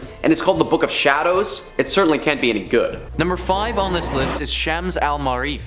This book, from my findings, is not inherently evil in its teachings, but is one of those examples of potentially being a bit too much power for one person to possess. It's a 13th century Arabic grimoire written by Ahmed al-Buni. The book attempts to teach its readers how to perform ancient Arabic magic and is very spiritualistic. This book was super influential in Arabic culture and gained a large following. Many good things have come from this book, but also when you have a large amount of people following anything, some take it too far. Wikipedia writes, in contemporary form, the book consists of 2 volumes, Shams al-Marif al-Kubra and Shams al-Marif al-Sugra, the former being the larger of the 2. The first few chapters introduce the reader to magic squares and the combination of numbers and the alphabet that are believed to bring magical effect, which the author insists is the only way to communicate with jinn, angels, and spirits. And that right there is one of the main teachings in this book, the ability to talk to spirits. The amount of scary stories that we've talked about on this channel though, in regards to people trying to communicate with the dead is crazy, and it shows just how often things like this can go wrong. This has obviously happened many a time with this book, and those trying to reach their departed loved one end up contacting a super dangerous demon. I don't think that there's anything morally wrong with contacting the dead, if the dead are okay with it of course, but it seems like doing this always ends up with something bad happening. This grimoire won't curse you just by simply reading it, but if you try and perform some of the rituals it suggests, then it's very likely that you could cause some serious harm to you or those that you love. I recommend just avoiding this book altogether. Number 4 on this list is Devarmi Misri. Now the book in question here is actually a fictional book, and therefore it would be actually impossible for you to read it anyways, even if you wanted to for some reason. But that being said, it doesn't change the fact that it's definitely cursed and extremely evil. If this book was real, then we would need to get rid of it as soon as possible because it teaches humans how to do some very dangerous things. The book is part of the Lovecraftian universe and made its first appearance in The Secret of the Tomb. The book isn't referenced too much in that story, but it's described in pretty good detail in the story The Black Bargain. In that book, it describes Devarmi Misri as something that told you how you could compound aconite and belladonna and draw circles of phosphorescent fire on the floor when the stars were right. Something that spoke of melting tallow candles and blending them with corpse fat, whispered of the uses to which animal sacrifices might be put. It spoke of meetings that could be arranged with various parties most people don't even believe in, with cold, deliberate directions for traffic with ancient evil. Drawing circles of fire, sacrificing animals, talking with ancient evil, this all sounds like pretty bad news to me. Especially the part that says you can arrange meetings with various parties. It's clear that not only can this book teach someone how to perform any number of spells and incantations, but some of those spells will deal with the summoning of ancient demons and creatures. And if we assume that this book is real and can be read, then that would also mean that the terrifyingly powerful gods Lovecraft wrote about would also be real. Meaning that this book could grant you the ability to summon Cthulhu or something even worse. Summoning your standard demon is already bad enough, but an all-knowing, super powerful god definitely raises the stakes a little bit. This book, from every description I can read about, sounds like something that's just far too dangerous for any human to use and wield safely. If it ever was real and you did happen to stumble upon it, best to avoid reading it at all costs. Coming in number 5, we've got Spindrift. Before we get into all of the grimoires and Necronomicons and Devil Bibles, we gotta pay our respects to a good old-fashioned spooky novel?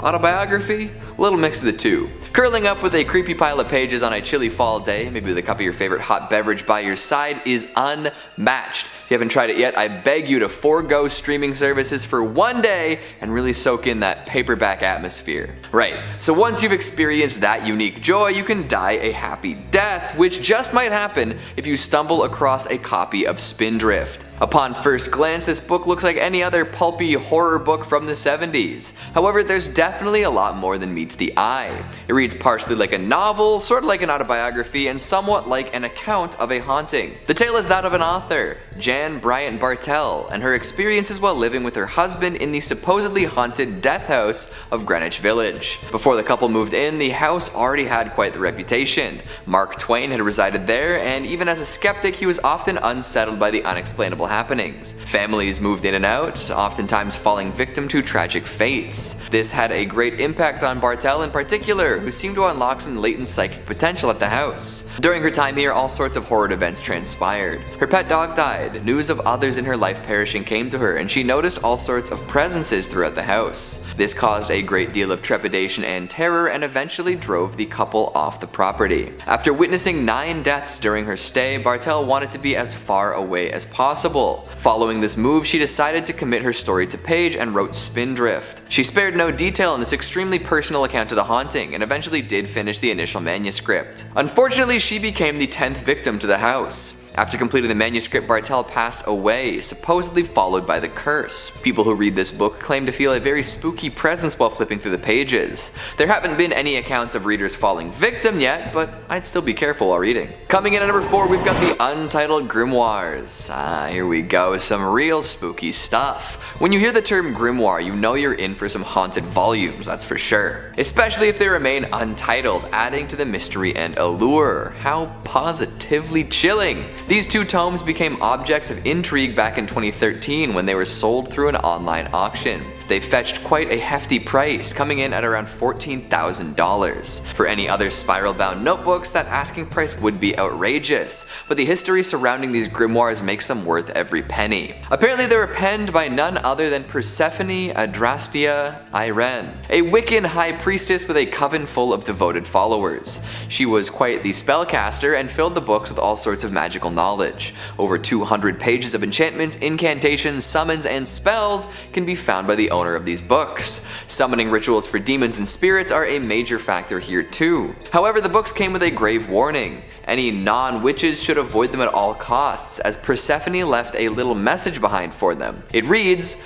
"To those not of the craft, the reading of this book is forbidden. Proceed no further, or justice will exact a swift and terrible retribution. You will surely suffer at the hand of the craft." The actual threat is quite vague, but with all of the possible spells and curses and hexes listed in the book, one can assume that their punishment would have something to do with that. So if you're not praying to the goddesses of Wicca before cracking open one of these, maybe consider what you're doing. Life is hard enough without additional magical mayhem invading. You can choose not to read the Untitled Grimoires. Coming in number 3, we've got The Orphan Story. So make sure you're looking very carefully at the books you're picking up. There are quite a few hardcovers and paperbacks adorned with titles similar to The Orphan Story. It could be Orphan Story, or The Orphan Story, or even just Orphan's Story. Hell, I do believe that there are books written this century called, word for word, The Orphan Story, but not the same as the tale we're about to tell.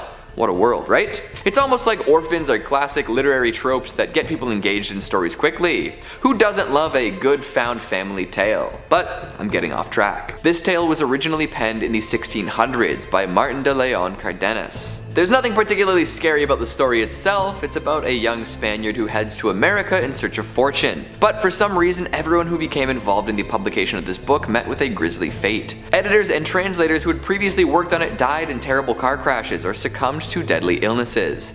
It seemed to go all the way back to the original story too. Hundreds of years of people attempting to get a book published only to be killed in upsetting ways. It's a wonder it got published at all. In 2018, the book was finally published, so you can head out and read it now. Although with a legacy like that, do you really want to flip through those pages? Coming in at number 5, the Voynich manuscript. The Voynich manuscript is arguably the most infamous on our list, to say the least. To begin, the book is written in an unknown writing system that many to this day are still attempting to decipher.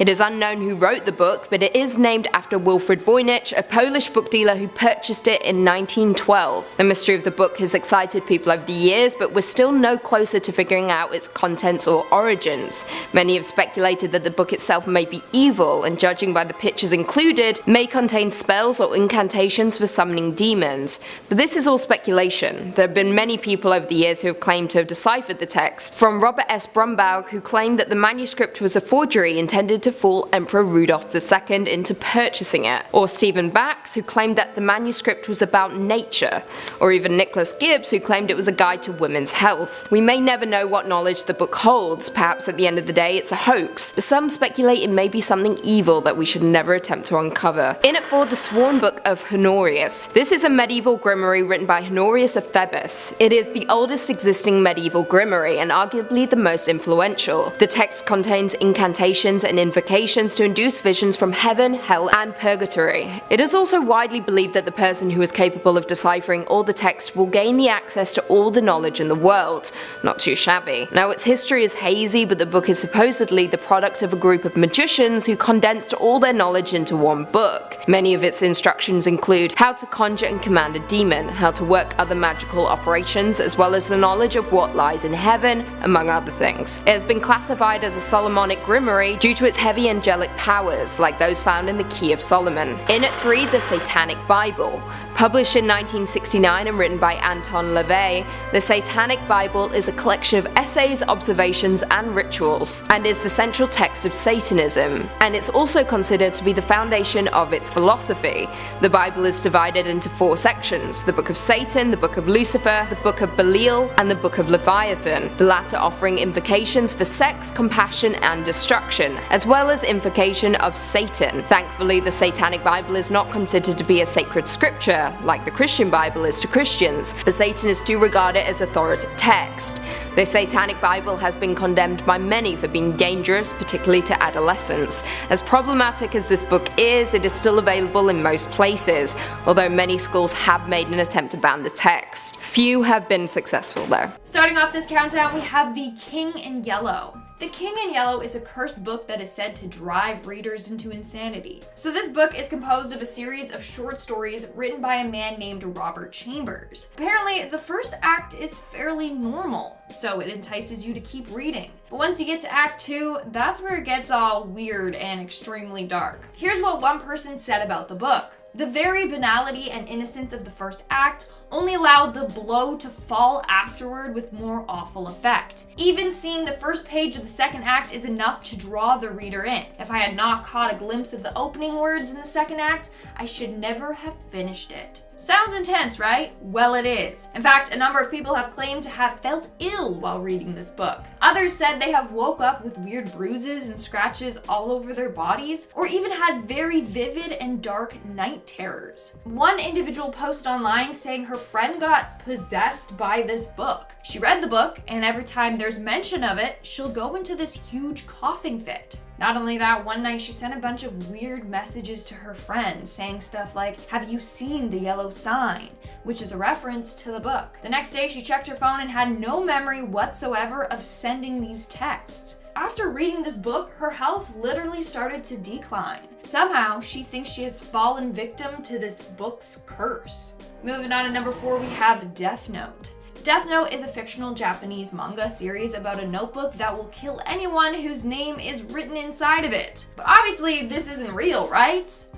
Well, this actually influenced a bunch of murders. For starters, in 2005 in China, several schools banned replica death notebooks that children were using. They were caught writing names of their peers and teachers in them, basically people they wished were dead. Same thing happened in 2007 in the States. In fact, a student in Virginia was suspended for having a death notebook. Then the murders started. In 2007 in Belgium, a dismembered corpse was found in a forest. Next to the body were 2 notes, both references to the Death Note series. The killer was a mystery for years. That was until 2010 when 3 suspects were convicted for this crime. Apparently, they were all fans of this series. With all that being said, there is a real cursed death notebook out there. Story goes that a man named Rob Thatcher was a huge fan of this show and decided to create one of his own. He wrote down the names of people he wanted gone, but obviously nothing happened. So he took it a step further by performing a satanic ritual. During this ritual, he cut his hand as a sacrifice to Satan and bled on the pages of the notebook. And guess what? It worked. The next day, one of his enemies got in a deadly car accident. It was late at night and he skidded off the road and died. The following week, his ex-girlfriend had a terrible allergic reaction that sent her to the hospital where she nearly died. And then the following week, another one of his victims died by taking his own life. So it's believed that his book is now cursed by the devil, and whoever's name is written in there will die. Coming in at number 3, we have Tomino's Hell. Now, this isn't so much a book as it is a poem, but it is so cursed that it deserves a spot on this list, okay?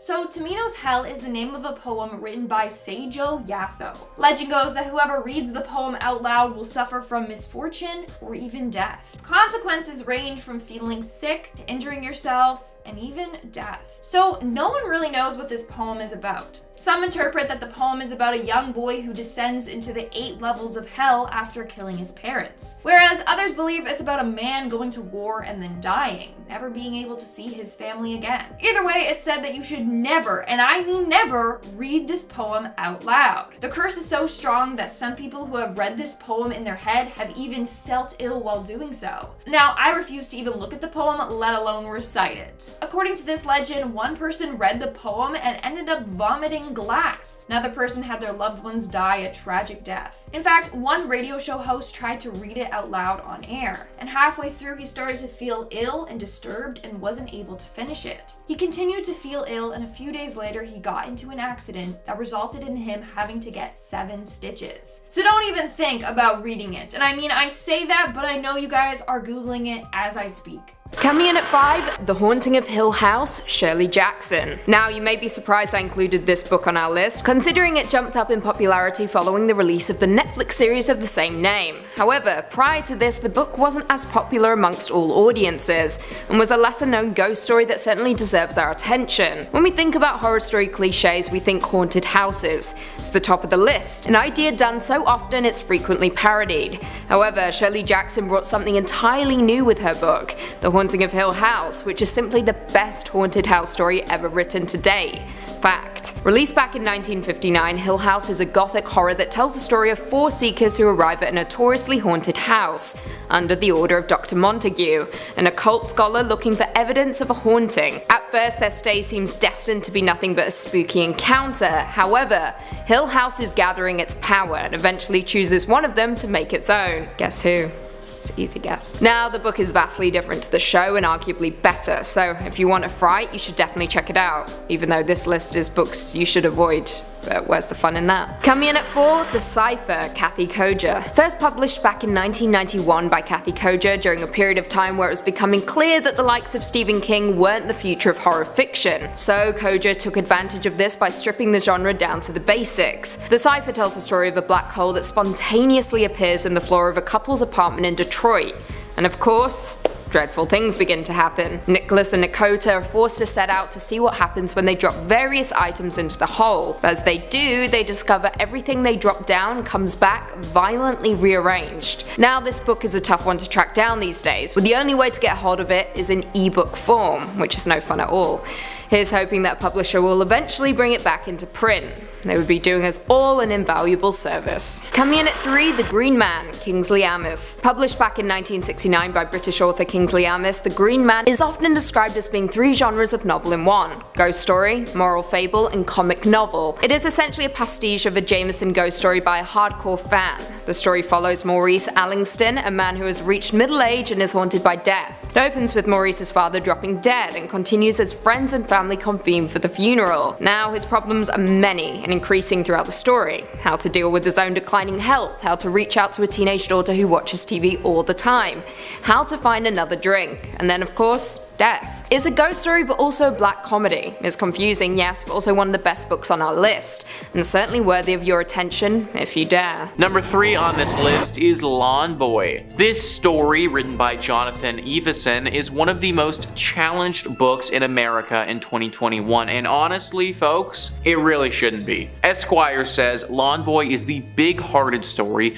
of Mike Munoz, a young Chicano driver working on a landscaping crew in Washington. As Mike fights against the soul-crushing forces of classism and racism to achieve his American dream, he also comes to terms with his sexual identity. Though the novel was written for an adult audience, teens fell in love with Lawn Boy, leading it to be awarded an Alex Prize, an award bestowed by the Young Adult Library Services Association to books written for adults that resonate with teens. Critics slammed the book for the LGBTQ content and sexually explicit material, pointing to a sexual encounter between two young men. Evison has received hate mail and death threats as a result of campaigns to ban his book, but he remains uncode. When I look at the wealth of great literature that enlightened souls have sought to ban through the ages, how could I feel anything but pride to be listed among them, he wrote. To those who would ban my book and burn me at the stake because they are ashamed of their own past experiences or uncomfortable with any non-binary sexual identifications, I hope you find healing. And literally, guys, shout out Jonathan on that one. When I found out that this book was something that people were trying to ban in literally 2021, it kind of blew my mind. Like, sometimes I think that the world is past stuff like that, and I do want to say that I think most people are. Like in America, 87% of people don't think that books should get banned. So at the very least, regardless of their views on things, they think that there should be a freedom of speech or writing. Either way, the government hasn't actually forbidden you from reading this book. People tried to do that. And I say, you shouldn't listen to them. Number 2 on this list is Animal Farm. So if you wanted to read Animal Farm now, then you probably wouldn't have too hard of a time getting your hands on a copy. But back in the day, this wasn't always the case. In fact, the government for a long time wanted nothing to do with the book. Spyscape says Animal Farm was a target of censors and spies. The satire revolves around farm animals who rebel, hoping to create an equal society. Instead, they end up living under Napoleon, a dictatorial pig. The USSR saw it as a critique of its politics and banned the book. The UAE briefly banned Animal Farm because of its talking pigs seen to be against Islamic values. The CIA, meanwhile, turned it into a propaganda tool and funded an animated movie of the same name, although spies changed the book's ending. If we think about it logically for a second, it makes sense why a government wouldn't want Animal Farm to get read by the general public. This is especially heightened when we think about it from the perspective of a controlling government like the USSR was. In their brain, they probably saw this book as a bit of a threat. The public reads it and then starts getting some sneaky ideas about how they're going to revolt and start their own new country with a totally new government. And then this even goes a step further because the CIA started pushing this book and marketing it as something against the USSR. What was a fictional story turned into this whole political thing caught between the two biggest superpowers in the world when it was released. And number 1 on this list is The Anarchist Cookbook. This book has had a roller coaster of a life since it was written. Big Think says, since it was first written in 1971, much of its information is out of date. But some topics, like how to make improvised bombs, don't have an expiration date. The book provides instructions for making LSD and tear gas, primers on how to operate various firearms, how to sabotage different kinds of infrastructure, and writing on anarchist philosophy. The book was written by William Powell, a manager of a bookstore in Greenwich Village. Powell quit his job, however, to write The Anarchist Cookbook. My motivation at the time was simple, said Powell in an article for The Guardian. I was being actively pursued by the US military, who seemed single-mindedly determined to send me to fight and possibly die in Vietnam. Its countercultural violent message proved popular today. It is sold in excess of 2 million copies. It should come as no surprise that the book is infamous and controversial, but the kinds of criticism it attracts varies depending on the source. Governments across the world clearly have a negative opinion of the book. It does, after all, advocate for violent civil disobedience.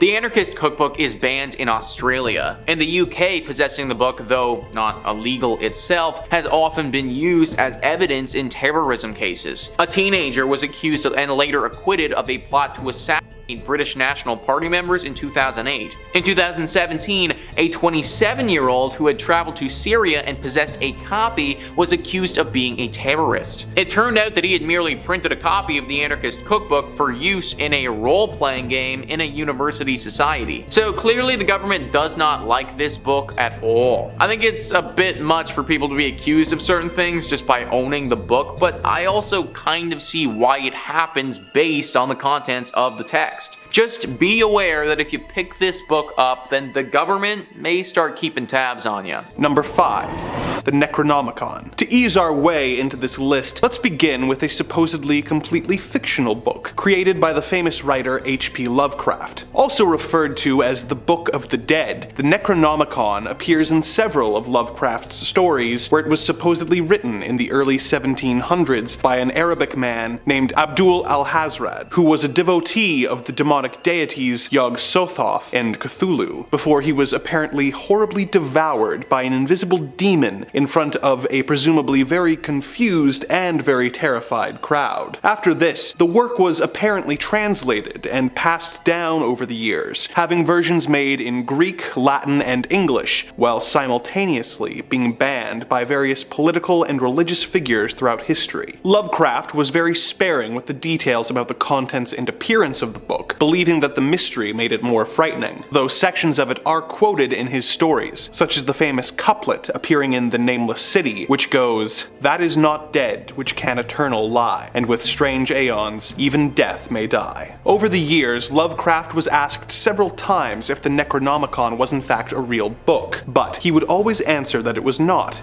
and that the idea came to him in a dream. Of course, a number of paranormal enthusiasts believe that this dream was actually a vision given to Lovecraft by the demonic entities, and over the years, many famous libraries who people believe are hiding copies of the book, such as the Vatican Library, often receive requests from eager readers wanting to know the secrets of life and death, supposedly enclosed within the pages of the Necronomicon. The Book of the Dead appears in many other works of fiction, with Lovecraft's approval, as he believed that different authors using common allusions helped to build a background of evil verisimilitude. Is the Necronomicon a real book, or is it just a piece of fiction that has managed to take on a life of its own? Well, it depends who you ask. Number 4.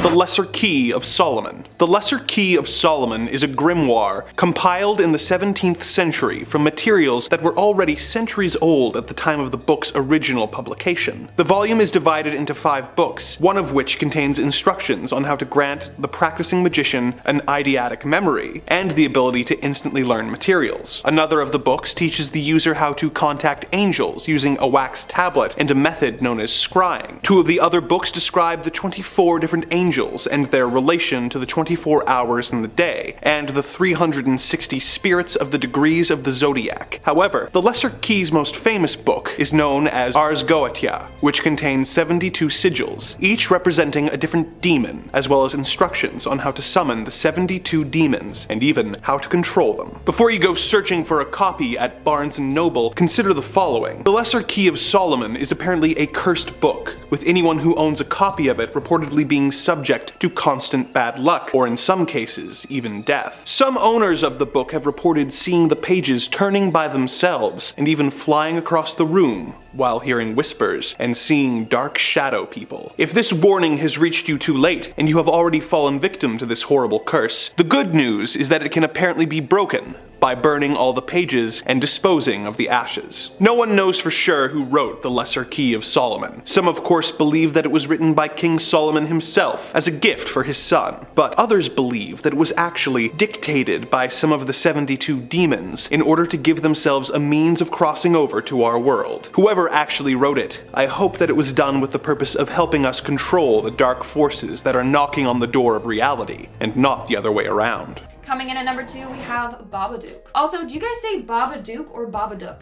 Because let me know which way is the right way. Politely, let me know. Anyways, the 2014 movie Babadook is pretty freaking creepy, not gonna lie. And of course, there's that famous scene in the movie with that creepy ass pop-up book. Well, fans loved it so much they wanted a copy of this book in real life. So the creators listened to the people and created limited copies of the Babadook book. In 2015, 6,200 pop-up books were created. Later, they did do a second release, but after that, they said they were no longer making any more copies of the book. People were then selling them on eBay for like $500. Anyways, a couple of people claimed that the book they received was cursed or haunted. Being in the same room as the book made them feel uneasy. They literally became super dizzy and sick. One person was even reading the book when she passed out. She woke up the next day on the couch with no recollection of what happened the night before. So be careful. These books might be cursed. And in our number 1 spot today, we have The Endless Book. This is the name I have given to a cursed book that was purchased off of eBay. On the selling site, it was listed as a vintage beautiful notebook. It had this beautiful intricate design on the front with gold details and real gems in it. The pages were filled with someone else's drawings, doodles, and writing. But it came with a warning. It was cursed. The seller said that the book once belonged to her friend and it was her diary. But her friend ended up taking her life, and now apparently her soul is attached to her diary, and she haunts whoever owns the book. Now, the book was purchased by a woman who is obsessed with collecting vintage items. She thought the whole backstory was just a load of BS, a ploy to get the book to sell. That was until weird things started to happen to her. Drawings in the book would change, disappear, or switch pages. Writings would also appear and disappear. It's given me Tom Riddle's diary vibes from Harry Potter, not gonna lie. The freakiest part was the book was growing. Each day a page was getting added to the book, some blank, some with new drawings or new texts. Now, the woman was smart and ended up getting rid of the book. That was after the book literally gave her a warning. She woke up one day to the book open. The page it was on had "The End" written across the page in big red bold letters. It was written in blood. To this day, we don't know what happened to this cursed diary. But I think we all learned a valuable lesson, right? Don't go buying haunted/cursed items off of eBay. Coming in at number 2, The Necromancer's Manual. Also known as the Munich Manual of Demonic Magic. This book is a 15th century grimoire manuscript. This text is seen as a guidebook to evoke demonic entities. The book includes a variety of spells and rituals divided into 3 themes: illusionist, psychological, and divinatory. Not only that, but it was believed that this book was the tool to control people, time, and emotions. Yeah, there is no real way of knowing that someone isn't out there right now using this book to control you. Think about it. And finally, coming in at number 1, The Grand Grimoire. To put it simply, this book teaches you how to summon and control demons. Yep. Is there anything worse than that? No.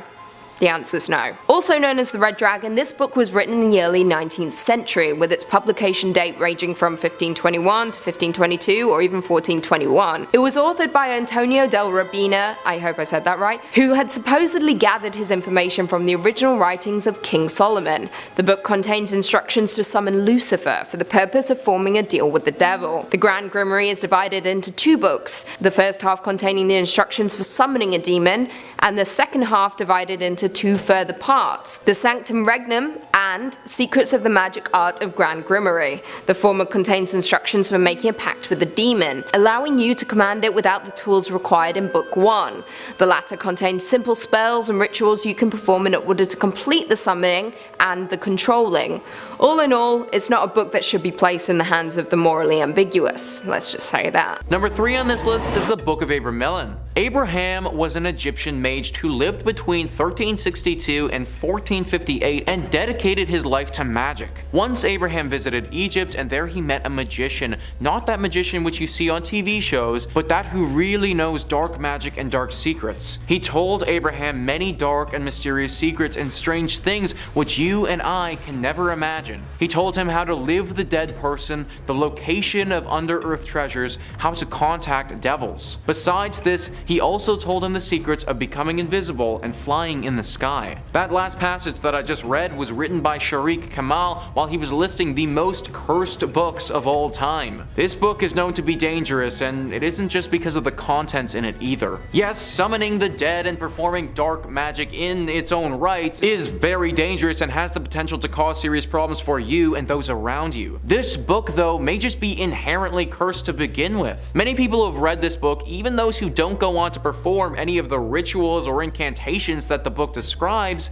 have gotten horribly bad luck afterwards. Like the second they opened up the book and started reading, their entire life just flipped on its side. Some have said that afterwards their home became haunted by some dark spirit and they had to move. It's almost as if the book itself is a portal to another demonic dimension, and just the action of opening it could cause something to leak out. I'm sure that Abraham was a great writer, but no book is worth dying over, so I won't be reading this one anytime soon. Number 2 on this list is The Great Omar. This book is believed to be the cause of one of the most tragic disasters in all of human history, sinking the unsinkable ship, the Titanic. No, you don't catch Leonardo DiCaprio reading this book in the 1997 movie version, but maybe he should have. This book, even though it is deeply cursed, is potentially the most ornate and beautiful books to have ever been created. In fact, it took over 2,500 hours to create this book, which translates to over 100 full days. One would think that a book of this kind would fetch quite the pretty penny, but that actually wasn't the case. In fact, the man who binded this book, Francis Sangorski, had an extremely hard time trying to sell it to anyone. Finally, he did find a home for it in America and was in the process of sending it over there, but it never reached its destination though, because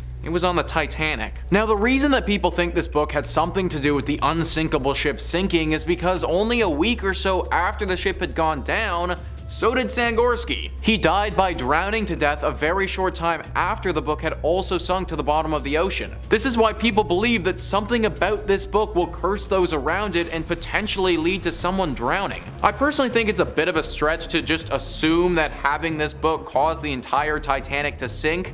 However, it is a remarkable coincidence what happened to Sangorski. It probably won't ever happen, but if this book ever did wash ashore one day, I wouldn't want to be the one to pick it up first. Number 1 on this list is the Book of Soiga. The Book of Soiga is one of the most complete collections of magic and dark magic that one could come across. Wikipedia writes, amongst the incantations and instructions on magic, astrology, demonology, lists of conjunctions, lunar mansions, and names of genealogies of angels, the book contains 36 large squares of letters which Dee was unable to decipher. Otherwise unknown medieval magical treatises are cited, including works known as the Liber E, Liber Os, Liber Dignus, Liber Sipil, and Liber Munob. So we'll get to those letters in a second because those play into the cursed nature of this book, but even without those, we're still dealing with a book that goes into depth on some pretty dangerous topics. The one that jumps off the page to me as being potentially problematic is demonology, the study of demons and the hierarchy to them,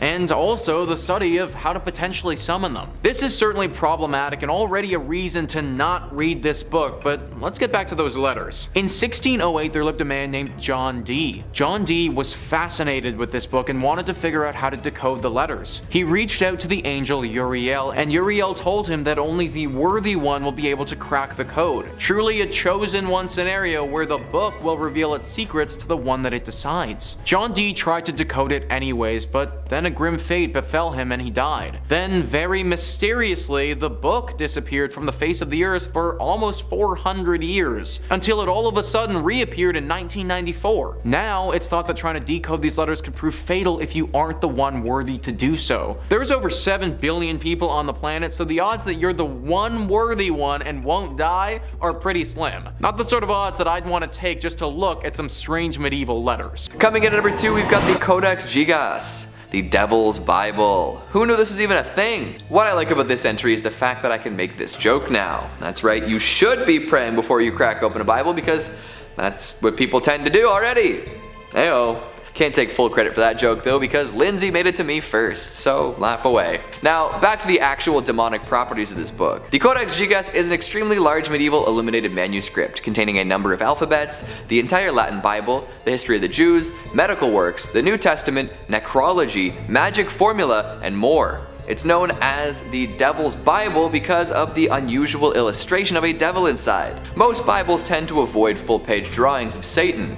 This relates back to a legend concerning this tome where a monk was accused of breaking a vow to his master. As punishment, he was to be walled up and left there. Before he could be sealed away, however, the monk desperately promised to make a book that would glorify the monastery forever. It would include all of human knowledge, a lofty goal indeed. So he set to making this beautiful book filled with intricate calligraphy, illustrations, and embellishments. As the clock was about to run out, he realized he was still 10 pages short. In order to get it done on time and save his life, he made a deal with the fallen angel Lucifer, his soul in exchange for the completed book. Lucifer took this deal, completed the book, and had the monk put an illustration of him inside as thanks. Nowadays, under plenty of scrutiny, scholars have estimated that a book this complex would have taken something like 20 years to make, and that's without all the illustrations. Just the calligraphy. Holy smokes. And finally, at number 1, we've got the Book of Sagya. Don't laugh. Don't laugh. I know it sounds like something along the lines of Ligma, but I promise you don't want to post about this. If you begin writing about it or learning its secrets, you might be driven mad. That's exactly what happened to a scholar by the name of John Dee. He came into possession of this 16th century Latin essay on demonology and became obsessed. Down the rabbit hole he went, struggling to figure out what secrets the book might hold. He discovered that it was full of dark rituals and potentially dangerous incantations, but beyond that he couldn't really make heads or tails of it. Eventually he lost his mind. He began reaching out to people to act as mediums through which he could communicate with angels. In doing so, he apparently discovered that the book was unreadable to anyone other than the Archangel Michael. Bummer. After Dee's death, many others have attempted to make sense of this ancient tome, but to no avail. So maybe stick to fantasy novels, yeah, or some lovely non-fiction depending on your interests. A good book is hard to beat, but I can't see any of these tomes being referred to as good. Unfortunate, but fair. In 5th place, we have the Lesser Key of Solomon, also known as Lemegeton Clavicula Salomonis, or simply Lemegeton. This is probably the book on this list that I'm personally most familiar with. I've definitely referenced it more than once for y'all, since it has some great info on demons and their personalities. For simplicity's sake, I'll just refer to it as The Key today. The Key is an anonymously authored grimoire on demonology that was compiled in the mid-17th century, mostly from materials up to 7 centuries older. It's divided into 5 books: Ars Goetia, Ars Theurgia Goetia, Ars Paulina, Ars Almadel, and Ars Notoria. The Key is based on the Testament of Solomon and the ring mentioned within it that he uses to seal demons. While most of us know specifically the Ars Goetia for, the 72 demons listed in the ranking, and I promise I'll get to the highlight reel in a moment. Now, while I don't have a technical definition for Ars, the Latin term Goetia refers to the evocation of demons or evil spirits, and is derived from an ancient Greek word meaning charm, witchcraft, or jugglery. In medieval and Renaissance Europe, Goetia was generally considered evil and heretical, in contrast to Theurgia and Magia Naturalis, or natural magic, which were sometimes considered more noble. Okay, the 72 demons I promised. I promise I won't bore y'all and list them all, but some notable ones include King Baal, Duke Valfor, King Baleth, Duke Berith, Duke Astaroth, King Asmodeus, King or Count Fine, and Samael. The Ars Theurgia Goetia mostly references Trithemius's Steganographia, though the seals and order of the spirits are different due to corrupted transmission via manuscript. Rituals not found in Stenographia were added, and in some ways conflicting with similar rituals found in the Ars Goetia and Ars Paulina. Most of the spirits summoned are tied to compass points. 4 emperors are tied to the cardinal points of Carnisiel in the east, Amenadiel in the west, Demoriel in the north, and Caspiel in the south. And 16 dukes are tied to cardinal points, intercardinal points, and additional directions between those. There are in addition 11 wandering princes, so that a total of 31 spirit leaders each rule between several to a few dozen spirits. The Ars Paulina is derived from Book 3 of Prometheus's Stenographia and from portions of the Heptameron, but delivered by Paul the Apostle. Elements from the magical calendar, astrological seals by Robert Turner's 1656 translation of Paracelsus's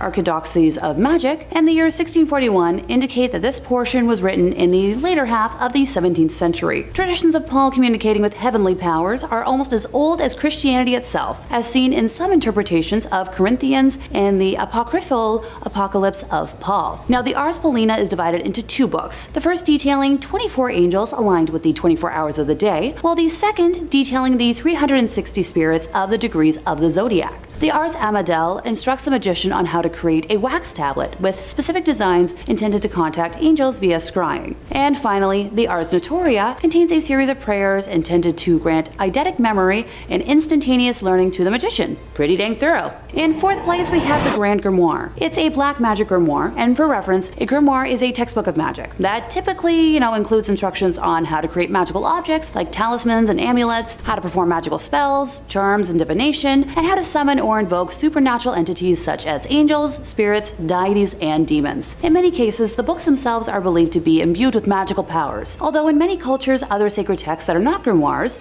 such as the Bible, have been believed to have supernatural properties intrinsically. Now, the only contents found in a grimoire would be information on spells, rituals, the preparation of magical tools, and lists of ingredients, and their magical correspondences. In this manner, while all books on magic could be thought of as grimoires, not all magical books should be thought of as grimoires. Different editions date the specific one to 1521, 1522, or 1421, but it was probably written during the early 19th century. Some experts suggest that 1702 is when the first edition may have been created, and a Bibliothèque Bleue version, similar to a chapter book, of the text may have been published in 1750. Now, the introductory chapter was authored by Antonia Venetiana del Rabina, who gathered his information from the original writings of King Solomon. Much of the material of this grimoire derives from the Key of Solomon and the Lesser Key of Solomon, which, our grimoire is attributed to King Solomon. Also known as Le Dragon Rouge, or the Red Dragon, this book contains instructions on how to summon Lucifer, or Lucifege Rofocale, for the purpose of forming a deal with the devil. The 19th century French occultist Eliphas Lévy, author of Dogmes et Rituels de la Haute Magie, claimed the contemporary edition of Le Dragon Rouge was a counterfeit of a true older Grand Grimoire. Gosh, I love petty historical spats. Now, the overall work is divided into 2 books. The first book contains instructions for summoning a demon and for the construction of tools with which to force the demon to do one's bidding. The second book is divided further into 2 more parts: the Sanctum Regnum and Secrets de l'Art Magique du Grand Grimoire. The Sanctum Regnum contains instructions for making a pact with the demon, allowing one to command the spirit without the tools required by Book 1, but at greater risk. Secrets contains simple spells and rituals one can employ after having performed the ritual of the first book. Some editions contain a short text between these 2 parts, known as Le Secret Magique ou Le Grand Art de Pouvoir Parler aux Morts, or in English, The Magic Secret or the Grand Art of Being Able to Speak with the Dead, which deals with necromancy. The book describes several demons as well as the rituals to summon them in order to make a pact with them. It also details several spells for winning a lottery, talking to spirits, being loved by a girl, making oneself invisible, and more. This book mentions the 3 greater demons, which are similarly prioritized in the Grimorium Verum. Sidebar: in the English translation of the work, the demons are referred to by the more generic term of spirits, which is a term I know some modern Satanists tend to prefer. The demons that are mentioned are the Emperor Lucifer, Prince Beelzebub, and Grand Duke Astaroth. Now, this work also makes mention of 6 lesser demons, and of course I'll mention them all: Lucifege Rofocale, Prime Minister; Satan Nachia, Commander-in-Chief; Agliarept, Commandant; Fleurity, Lieutenant General;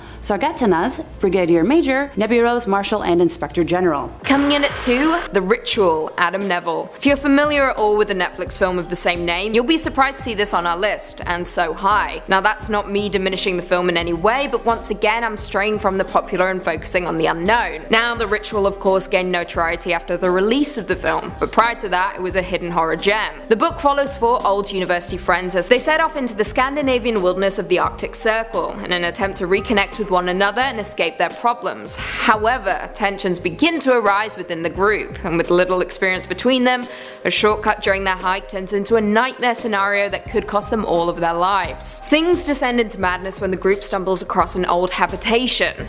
Ancient artifacts decorating the wall and bones scattered upon the floor. It's haunting, and the last quarter of the book departs radically from what happened leading up to it, and the ending does not arrive until the final sentence of the book. It's chilling and just downright perfect. And finally, coming in at number 1, The Beckoning Fair One, Oliver Onions. Oliver Onions is among the greatest practitioners of the traditional English ghost story in the Silver Age. What tells these stories apart from more recent horrors is that they are not crude, they are slow and subtle. The Beckoning Fair One tells the story of a young down-and-out novelist who leases rooms in a decaying house, in the hopes of completing his masterpiece. However, as all classic ghost stories go, he discovers that he is not alone. But what makes this story truly frightening is that he is happy about it. Now, much like our previous numbers, The Beckoning Fair One is a little tricky to track down, but the best way to obtain it is by purchasing a copy of Anita Miller's anthology, 4 Classic Ghostly Tales, in which it appears alongside other masterpieces. Starting off this countdown, we have The Orphan's Story. The Orphan's Story is an adventure book about a Spanish teen who heads to the Spanish Empire in search for fortune. Doesn't sound like a scary story at all, right? Well, wrong. This book is apparently very cursed. So it was written in the early 1600s by a monk who broke his sacred vow. His name was Martin de Leon Cardenas. But here's the thing, the book didn't get published until 2018. Why? Because anyone who worked on the book or helped with its publication died under mysterious circumstances. Hence why people started to say that this book was cursed. For example, one editor died in a horrific accident. The other couple of editors died of strange illnesses. Now, you're probably wondering the same thing that I was. How come this seemingly innocent book got cursed? Well, that still remains a mystery. Some believe it was cursed after the author broke his vow. It was cursed as a punishment for his betrayal. Whereas others believe the book is cursed by the devil himself. But it seems as if the curse has been lifted now, so no need to worry. Maybe that's because the author is long gone. Once he died, the curse was lifted. Anyways, in 1965, a woman named Belinda Palacios discovered this book hidden in the archives of the Hispanic Society of America. Everyone warned her about the curse, but she didn't listen. She began working on this book for 2 years. Eventually, in 2018, it finally got published. And it's believed that the curse, again, like I said, is lifted. Either way, I'm not going to tempt my fate by reading it. But let me know in the comments below, are you brave enough to read this cursed book? In our 4th spot today, we have The Great Omar. This book has quite the dark past. So in 1909, a man named Sansgorsky decided to create a much fancier version of the book, The Rubaiyat of Omar Khayyam. Sorry if I pronounced that wrong. Anyways, he bejeweled it and made the cover look beautiful. It took him 2,500 hours to create. In the end, it had 1,500 precious stones / semi-precious stones, 4,900 leather inlays, and 600 sheets of 22 karat gold leaf. It's honestly a very beautiful book. But the thing is, no one wanted to buy this super expensive book when they could literally get the same book without all that for much cheaper. So all that time and effort was for nothing. No one wanted to buy it. Now, eventually it was put up for auction, but only sold for £450. Ugh. Now, the book was shipped, but it never got to its buyer. Why? Well, the ship it was being transported on was the Titanic, and the book went down with the ship. But wait, get this. Only a few weeks later, the creator of this book mysteriously drowns. Ain't that a freaky coincidence? But that's not all. A second version of this book was created and they called it The Great Omar II. It was then placed in a bank vault. But the bank was hit by a bomb during the London Blitz of World War II, and this copy was destroyed as well. Then a third copy was created and donated to the British Library, where apparently it is still to this day. But due to its dark past, many believe that this book is cursed and that bad things will happen to whoever owns it. I'd say, like, dang, that was bad luck from the get-go. Like, as soon as he created it, it was just bad luck everywhere. In our 3rd spot today, we have the Voynich manuscript. This manuscript was discovered in an old chest in Rome in 1912, and is believed to have been written sometime in the early 15th century. Now, there is a lot of mystery surrounding this book. For starters, we really don't know who wrote it. Apparently, it was purchased by the Roman Emperor Rudolph II, who believed it had been written by Roger Bacon. But Bacon lived in the 12th century, and the paper carbon dated to the 15th. So, like, that doesn't add up. What the heck is going on? Now, the first known owner of the book was an alchemist named George Barish. One day he found the book in his library and he was like, okay, how the heck did it get there? I don't know this book. After him, the book was owned by a number of emperors and officials. Again, no one has ever been able to decipher this 240-page book. Even the best cryptographers and linguists in the world haven't been able to decipher it. Not only that, but the book contains images of plants that have been long extinct. And it also has images of intricate astrological signs. As a result, this book has been deemed the world's most mysterious book and the Everest of historical code breaking. Now, there are a number of theories associated with this book. One is that it was created by aliens, hence why we don't understand the language. It's some alien language. The second theory is that it was created by a demon or the devil himself. In fact, people think that by deciphering this book, it will unleash a curse and kill whoever reads it. This is also why the book has become one of the most feared books of all time. In fact, a number of people who have tried to translate this book have gone on to have years and years of bad luck. Number 5. The Book of the Sacred Magic of Abramelin the Mage. The Book of Abramelin, or more formally, the Book of the Sacred Magic of Abramelin the Mage, is a Jewish magic text that is thought to date back at some point in the 14th or 15th century. Now, it wasn't this initial publication that gave it such a notoriety. There wasn't really a lot of book reviewing going on back then. It was when it was upheld by the 19th and 20th century magicians who made up the Hermetic Order of the Golden Dawn, which kind of sounds like a fake bad guy from an RPG, but is a British secret society dedicated to the practice, research, and upholding of old occult magic ways. Can't be that secret though, because I'm talking about it. One of the founders of the Golden Dawn, one SLM Matters, created the first ever English translation of the book in the 1890s, drawing from a 17th century French translation. Mathers' translation became the definite magic text of the 19th century, eventually helping inspire Aleister Crowley, the legendary occultist and fixture of one of the best Ozzy Osbourne songs ever. There's all kinds of spells and magic inside the text. Some highlights include spells on how to conjure someone into a donkey, summon a monkey to do your bidding, how to bring forth spirits to fetch you goods. The key point in the text, however, is an epic multi-month ritual that, if performed correctly, will allow the sorcerer to commune with their guardian angel other half. The book posits that everyone's guardian angel is another part of their essence, a spiritual other. The ritual involves, I don't really know how to say this politely. You have to get blissfully intimate with the angel, and once this honeymoon period is over, the caster then has to summon up and conquer unredeemed spirits of the infernal regions of hell to conquer them, and then will be able to be master of the spirit domain. That all sounds pretty complicated though, honestly, so all things considered, maybe it's for the best that this one's locked away. I don't really need to mess with magic, that's above my pay grade, and I'm not looking to get too intimate with my significant other guardian angel anytime soon. But if you're looking for more true tales of terror, fake frightening fibs, cursed relics, ancient evils, ancient cryptids, aliens, conspiracies, ghouls, goblins, and way more of this guy, Top 5 Scary is the only place to be. So stay subscribed, make sure you hit that little bell so you don't miss a scream, and I know this is a big ask, do that at the end of this video, because I got 4 more cursed books coming for you right now. Number 4, the Codex Gigas. When it comes to cursed and demonic books, the Codex Gigas is one of the biggest ones around. Like, literally. Codex Gigas translates to giant book, which isn't a very scary name, but when you see the size of this behemoth, it starts to make a bit more sense.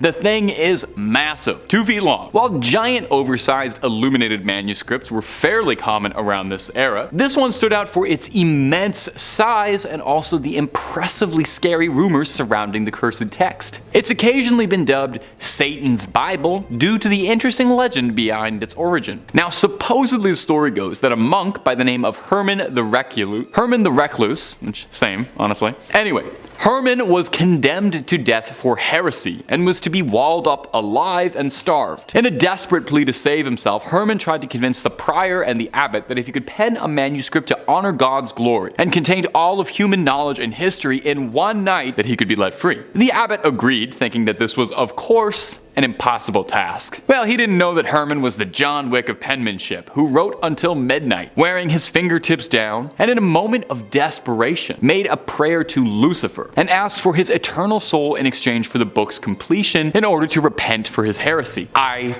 totally get it, you know? I've done some pretty crazy things trying to write my scripts in time for a deadline too. I sold my soul earlier this week to get Top 5 UFOs in on time. I get it. Now, not poking any holes in your logic here though, Herman, but I will say maybe selling your soul to the devil is part of the reason you got into this mess, because that actually sounds a ton like heresy. A variation of the legend states that Herman worked for years on the manuscript, day and night, but still asked for the devil's assistance anyway, the lazy bastard. Anyway, the legend states that Satan signed the Bible with an illustration of himself. The ego on that guy. The book contains a birth of information. Like they said, it was supposed to be everything humanity had attained up to that point. Now these days, the Codex Gigas is preserved in the Natural Museum in Sweden, where you can admire the line work of Herman the Recluse and his ghost author, Satan. In 3rd place, we have the Complete Book of Demonolatry, written by S. Connolly. It boasts telling the reader how to discover powerful rites, magic, and practices that honor Satan and the demons. Now, this text, used by the traditional demonolatry priesthood to train members of their covens, is part workbook, part textbook, and part reference book. It includes thorough chapters on demonology, history, demonic holy days, offerings, prayers, sigils, religious rites, and an introduction to demonology magic. Okay, this might be the first book I'm actually tempted to buy for myself. If only just to learn more about like demonology history from someone that isn't Ed Warren for once. I love the Warrens and their work, but at the same time, it would be kind of neat to learn from a lens that isn't, as biased in Catholicism. Let's see what else it advertises. Learn how and why the ends, demonology sigils, ascension, and many other demonology methods have become standard practice among many theistic Satanists. It claims to guide students from pre-initiate to adept. It even delves into the depths of demonology, sex magic, necromancy, scarlet elixir rites, and red fluid sacrifice. See, that entire last phrase I can do without. Let me know what y'all think in the comments. Should I bother investing in it or not? In second place, we have the Grimorium Verum. The Grimorium Verum, which is Latin for true grimoire, is an 18th century grimoire attributed to one Alabek the Egyptian of Memphis, who wrote it in 1517. Like many grimoires, it claims a tradition originating with King Solomon. The grimoire is not a translation of an earlier work, with its original appearing in French or Italian in the mid-18th century, as noted already by A.E. Waite, who discussed the work in his book of ceremonial magic in 1911, stating that the date specified in the title of Grimorium Verum is undeniably fraudulent, since the work belongs to the middle of the 18th century and Memphis is Rome. Alrighty. One version of the grimoire was included as the Clavicles of King Solomon, Book 3, in one of the French manuscripts S. L. MacGregor Mathers incorporated in his version of the Key of Solomon, but it was omitted from the key with his explanation. That apparently at the end there are some short extracts from the Grimorium Verum with the seals of evil spirits, which, as they do not belong to the Key of Solomon proper, I have not given. For the evident classification of the key is in 2 books and no more. I just love feuds. Andrew Shaw also published some of it in The Secret Lore of Magic, the Book of Sorcerers in 1957. Alrighty, time to break down all 4 books. So book 1 is described as concerning the character of demons, particularly the superior spirits of Lucifer, Beelzebub, Astaroth, while also including the many inferior spirits below them and their invoking sigils. Who wants to hear about what all the lesser spirits can do? Klonek has the power to bring money to those who make a pact with him. Musisin has power over important people and politicians. Frymost has power over women. Kleppoth can help you experience all sorts of dreams and visions. Kill can manifest dramatic situations and changes. Mersild has dominion over long and short distance travel. Clisthert can create confusion or enlightenment, depending on what you need. Serchade can make you see all sorts of natural and supernatural creatures. Hickpath can make a person think of you, no matter how far or distant they may be. Humans can bring you any book you desire. Seagal will cause all sorts of prodigies to appear. Brucissier can teach you the art of necromancy. Gulend causes all illnesses. Sergak can create every kind of opportunity for advancement. Morael can help you move about unseen. Fruitimier prepares all kinds of feasts for you. Huigi Tigras, I tried, causes sleep in the case of some and insomnia in others. Tempting. I could use a good night's sleep. Book 2 is simply described as being of planetary hours, so I'll leave that up to y'all to interpret what you think it means. Book 3 is the preparation of the operator, or more simply put, how to prepare for summoning. A more modern title could be, Demon Summoning for Dummies, or How to Summon a Demon 101. Just saying. Book 4 contains the Sanctum Regnum, called the Royalty of Spirits, or the Little Key of Solomon, a most learned Hebraic necromancer and rabbi. Gee, where have I referenced that before? This book contains various combinations of characters where the powers can be invoked or brought forth whensoever you may wish, each according to his faculty. Long story short, it's a very descriptive and thorough demon summoning Bible, if you will. Once again, I personally do not recommend summoning demons, but if you really feel like you must, this feels like it would produce safer outcomes than, say, a random YouTube ritual or Ouija board. Okay, anything's better than a cursed board, but this one I feel like I can kind of endorse and still sleep at night, In first place, we have the Munich Manual of Demonic Magic. The MMDM, or Libel Incantionum, Exorcism Memoriam et Fascinatorium Variarium, is a 15th century grimoire manuscript. The text, composed in Latin, is largely concerned with demonology and necromancy. Richard Kiekefer edited the text of the manuscript in 1998 under the title Forbidden Rites, a necromancer's manual of the 15th century. Portions of the text in English translation are presented in Forbidden Rites as well, embedded within the author's essays and explanations on the Munich Manual in specific and grimoires in general. The Russian translation of this Latin grimoire was published in 2019, while the first English translation was published in only 2023. There was only one known surviving manuscript of the original Munich Manual, which is almost complete, except for the first 2 folios that describe the beginning of the first ritual. The rest of the grimoire contains complete instructions for the invocation of demons, such as Satan, Lilith, Astaroth, and Samael, as well as the supposed attainment of favors and supernatural powers from them. Some of the spells allow for obtaining the love of a woman, achieving invisibility, acquiring wealth and treasures, or gaining knowledge. The text is accompanied by over 40 illustrations of magic circles and symbols to be used in the ritual. Pages 130 to 133 of the text include a list of 11 demons, similar to the one from the Ars Goetia. Since there are only 11, I suppose I could list them all off. Count/Duke Barbarous, Duke Cassin, President/Count Odious, King Curson, Duke Alugor, Prince Teob, President Fulak, Duke Ganeron, Marquis Tuvaris, and President Hani. Oh, and Marquis Sukax. I promise I did my best with pronunciations. Most of the text is in Latin, with the exception of 2 appended materials in German and Italian. Makes sense to me. Anyone feel like learning a dead language? Number 3. The Grand Grimoire. Our next entry has been formally referred to as the Gospel of Satan. It's different from Satan's Bible, and is said to be a cursed book whose knowledge had to be sealed away to protect humanity. So this might be the most dangerous book ever published after Hop on Pop. The Grand Grimoire was said to have been penned by a priest in the 16th century who was possessed by a litany of demons who compelled the man to put their knowledge to paper. Acting as a scribe for the demons, the man wrote everything they knew about dark incantations, spells, instructions on how to cast rituals, how to bind a demon to make it do your bidding. Wait, a demon wrote this book? A demon gave instructions about how it wants to be bound to a human and serve humans? That's a freaky little demon. That's not all though. There's a step-by-step recipe for a little necromancy if you're down to dabble in some dark arts and make some bones dance to your rhythm. The book really covers all the fun stuff you've been told not to do. Now it's not all brimstone and hellfire too. There's rituals on how to manipulate your luck, how to conduct a seance, and I think this is adorable. But there's even ways to make people love you in the book. Now, a little dating tip from your friends at Top 5 Scary. I will say, if you need a demon's help to make them like you, that might not be the most successful relationship, but you do you. Don't let me get in the way. Now, if all of this is sounding pretty appealing, and I don't blame you because it all does sound really cool, just know that the book is considered high treason. Even so much as cracking the spine is considered equivalent to selling your soul, so maybe hold off on that Amazon order for a bit. Besides, because of the book's cursed reputation, the original copy is said to be locked away in the Vatican's famous secret archives, and no matter how many times you ask, they're not going to let you look at it, even if you say you just want to take a quick little peek at the illustrations. I know, so unfair. Ugh, I don't even have any late fees. Let me take the book out. Number 2, the Untitled Grimoires. You think a book with a name is scary? Imagine a book without a name. Coming up next on our list of haunted nighttime reading is the Untitled Grimoires. It was so scary they couldn't even deign to give it a name. The books are said to originate from a Wiccan high priestess named Persephone Adarasta Irene, who has one of the coolest names I've ever heard.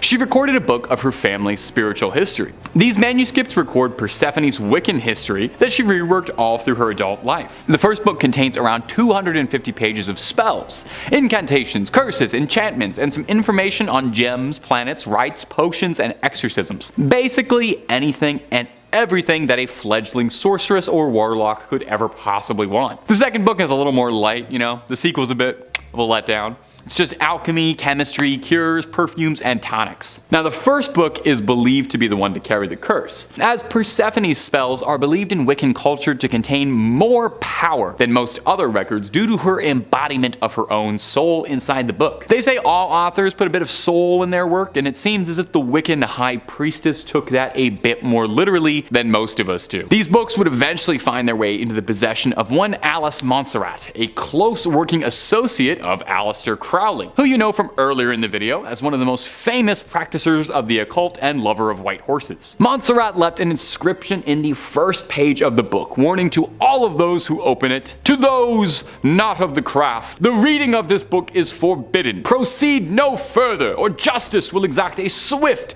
and terrible retribution, and you will surely suffer at the hands of the craft." This was written in several languages to make sure it came across to just about anybody who opened the book. Now, I'm kind of unclear on that. I don't know, some of the old words, the old English is kind of confusing me. Does that mean the book should be read like it's good? I don't know. Not really getting that. And finally, coming in at her number 1 spot today on demonic dictionaries and evil literature is the infamous Lesser Key of Solomon. Make no mistake from the title, even though it's a Lesser Key of Solomon, it is not a lesser evil. It's an anonymously authored grimoire on demonology, so not written by Solomon. It's also known as Clavicula Salomonis Regis, or Lemegeton, is a grimoire. It's a book of magic that gained significant prominence in occult literature. Now, the grimoire is attributed to King Solomon, the biblical figure renowned for his wisdom and mastery over supernatural forces. It's believed to have been compiled in the 17th century, though it draws upon earlier occult tradition and texts. The Lesser Key consists of several sections, or books, each focusing on a different aspect of magic and summoning. The most well-known is the Ars Goetia, which represents descriptions and instructions for evoking 72 demons or spirits, each with its own unique powers and abilities, kind of like Pokemon. These demons are said to be bound by King Solomon and can be summoned and controlled by skilled practitioners. Other sections of the Lesser Key of Solomon includes fan favorites like the Ars Theurgia Goetia, Ars Paulina, Ars Almedel, and Ars Notoria. These sections delve into topics such as angelic invocations, the use of talismans and amulets, and rituals for obtaining divine knowledge and wisdom. Now, the grimoire has had a profound influence on various occult and magical traditions, including ceremonial magic, demonology, and the practice of spirit conjuration. It's been studied and referenced by countless practitioners, scholars, and scary YouTubers throughout history. Now, goes without saying, this is a potentially dangerous text. The act of summoning and working with entities described in the grimoire is not for the faint of heart, and really should be saved for those with a bit of spiritual expertise under their wizard hat. In conclusion, significant grimoire, very, very scary. I'm probably going to leave it closed for now. Its influence and legacy have persisted through the centuries, captivating the curiosity of those seeking esoteric knowledge and supernatural power, or those who are just kind of curious about the whole thing. Coming in at number 2, we have the Necronomicon. Ceremonial perfumes, cures, etc. Hey, maybe there's a spell in there that will teach you how to break the book's curse. Who knows? If you want it, go buy it.